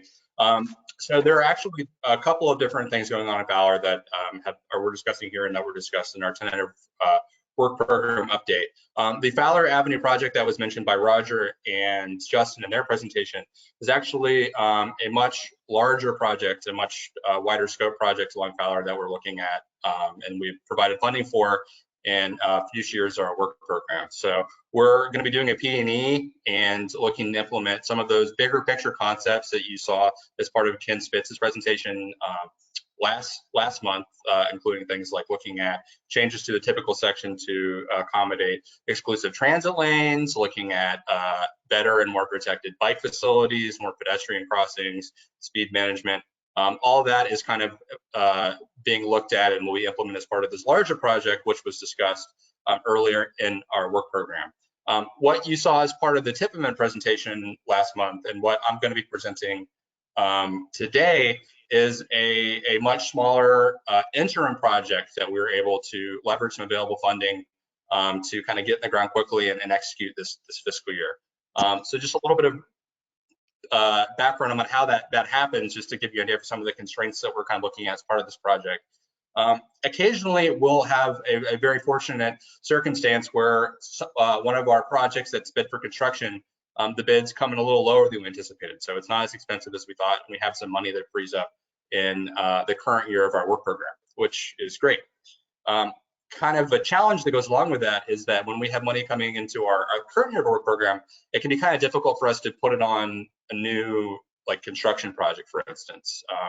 Generally, our project production process takes a couple of years with design, and then our procurement process alone can take up to a year. So oftentimes we were forced to put that money on a study or something more limited, a little less impact. However, we had that opportunity come up in the middle of this fiscal year where we had about $1.5 million come back to us from a bid coming in low. And, given the focus on Fowler Avenue, given the high priority of improvements that this MPO has put on it, given some of the bicycle and pedestrian safety challenges that we know are out there, we elected to, take that it's about $1.5 million we got back, and see if we could do a really quick, aggressive, low bid design build project in this fiscal year to really do what we can to get out some important safety improvements in the immediate term. So with that in mind, we are up against kind of the budget constraints based on what the funding that we just happened to fall from the sky when that bid came in low. And we are up against a very, very tight procurement schedule that's going to allow us to bring the design build contractor on board and get this project done this fiscal year and make sure that we're able to keep that money and make these bicycle pedestrian safety improvements. So I just kind of wanted to set that scene. I'm not sure if we went into that level of detail when we were presenting the TIP event last time, but just to kind of give you a sense of some of the things that we're up against when we're trying to develop this project. So I know that there were a list of specific items that the committee asked us to consider to see if we could incorporate within our concepts. And I'll just go ahead and kind of go through them now and discuss some of the additional items that we added, which I think are going to address some of the larger concerns that were brought about as part of the discussion last month. So I know that the committee asked us to look into what we could do to extend the median noses into the intersection at various locations. So we did look at all the intersections, and I just had 56th Street up as kind of an example, but what I'm talking about is universally applied to the other intersections as well. So we did look for locations where we did have opportunities to do that, and there were a few locations where we could. You can see kind of in the top of this document, we're extending the nose of the intersection into the intersection to help kind of shrink that, the footprint of the intersection. However, there are some locations where, due to a couple of different constraints, we weren't able to extend it all the way into the crosswalk. A couple of the major restraints that we have there is vehicle turning movements. Obviously, we can't extend it out to a point where it's overlapping with the wheel paths of turning vehicles, which is one of the major restraints that we have a lot of these intersections. Then also, at the large intersections that have turn lanes, oftentimes, as you can kind of see on the main line of Fowler, the median island is pretty narrow. It's really only a few foot median separator, and extending into the crosswalk would not really provide any substantial pedestrian refuge that would meet our standards. And the only way to really go about doing that would be to widen the intersection, which introduced a pretty significant cost increase and is kind of outside the scope of this project. So we did look at it and incorporate it where we could, but for the reasons described, we were not able to do it on all approaches. The second thing that I'll touch on is there was a request to look at signalizing these right turn channelization islands that you can see, kind of the dedicated right turns in between the pork chop islands and the through lanes. So we talked to our safety office and some of our traffic engineering and signal timing about this, and we looked around the country for other examples of where this maybe has been utilized. Kind of what we found is that this is generally not considered to be a national best practice to signalize these single lane turn lanes. And a couple of reasons why that is there's kind of some unintended consequences when you look at doing that. Anytime you signalize a pedestrian movement, you are adding in additional pedestrian delay instead of kind of the format now where pedestrian can wait for a safe gap and then cross. They're legally required to wait for the walk signal, which can add upwards to a minute, 2 minutes of pedestrian delay, depending on the intersection. And what you see in those circumstances is because the crossing is only one lane, what most pedestrians will do is they'll hit the button but then cross as they normally would when they get a gap. which leads to a situation where cars are meant, they come up to this red light when there's nothing really for them to be stopping for, which helps promote bad compliance of the signal when pedestrians are waiting and actuating it. So for those compliance issues and for those additional pedestrian delay issues, it's really not considered a best practice. So we've, as you can kind of see in the concepts, we've added in some additional countermeasures to help address some of those concerns. At all of the corners where we could, we've installed truck aprons. You can see the kind of red brick looking patterns at each corner of the intersections to help further tighten up those radii, to further control vehicle turning speeds and encouraging better yielding behavior. Previously, kind of the wheel path and the turning templates of trucks and larger vehicles were kind of our determining factor. But by using this truck apron concept, we're able to really further restrict the radius of these turns for the majority of passenger vehicles, which are going to be making turning vehicles at these locations and improving safety in that way. The other specific thing we were asked to look at was raised crosswalks at these channelized islands, which I thought was a really interesting concept and something that we dug into a little further. So raised crosswalks are kind of a new concept as far as the state highway system is concerned. We did just recently, in our most updated version of our design guidance, add in a criteria and specifications for raised crosswalks at mid-block locations, so not at signalized intersections, but as part of the mid-block crosswalk on some pretty limited conditions, low speed, low volume roadways. So we did look into this and have had some conversations with our central office about piloting this application. However, just given the timeline that we have to kind of move this into design, and given some of those funding constraints that we discussed, it didn't seem like that was going to line up as part of this specific project. So that's definitely something that we're interested in considering on similar projects, and something that we'll evaluate as part of this larger follow-up project that will be coming in a few years, as we discussed. But for those reasons, we were not able to accommodate those. But again, kind of the addition of the we feel that the addition of the truck aprons to further restrict the turn radius is going to further help address some of those root concerns that were brought up. And then the final thing was looking at converting the intersections signals to to span wire, which they currently are, which essentially the signal heads at the traffic lights are hung along a wire that hangs over the intersection to a mast arm, which is a large steel foundation and poles, which the traffic signals are mounted on. This was kind of touched on earlier in our discussion last month and reflected in the minutes. But essentially, when you look at installing a mast arm in a large intersection like this, with the current cost of steels, we'd be looking at something that would probably upwards to double the cost of the project, which, as stated previously, we're kind of up against some pretty tough budget constraints in order to be able to make this project happen in the short term. We did do a little bit of research, and there is some research that suggests that converting to mast arm does result in a small, it's about a 3% decrease in the number of total crashes for the intersection. But just given that and the impact on construction cost, it wasn't something that we were able to look at as part of this project. But again, something that we can consider and continue to evaluate as part of the larger follow-up project. A couple of other things that weren't specifically mentioned as part of the comments last time that we have gone ahead and added to the concept, and I was hoping to get an update from the designer this morning to share with you.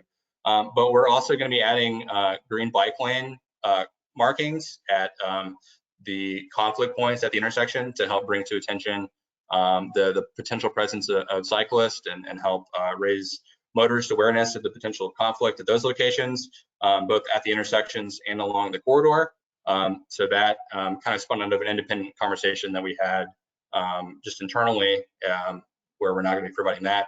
And we're also coordinating with our traffic operations office to install leading pedestrian intervals at all these intersections where appropriate, which essentially, if you're not familiar with the concept of a leading pedestrian interval is that it gives the pedestrian a few seconds, usually a 3 to 5 second head start when crossing at an intersection. So they get their walk indication prior to the traffic getting a green light, which allows them to make their way into the intersection, establish themselves within the crosswalk, and has been proven to reduce the instances of pedestrian and motorist conflict. So that is something else that we're looking at incorporating.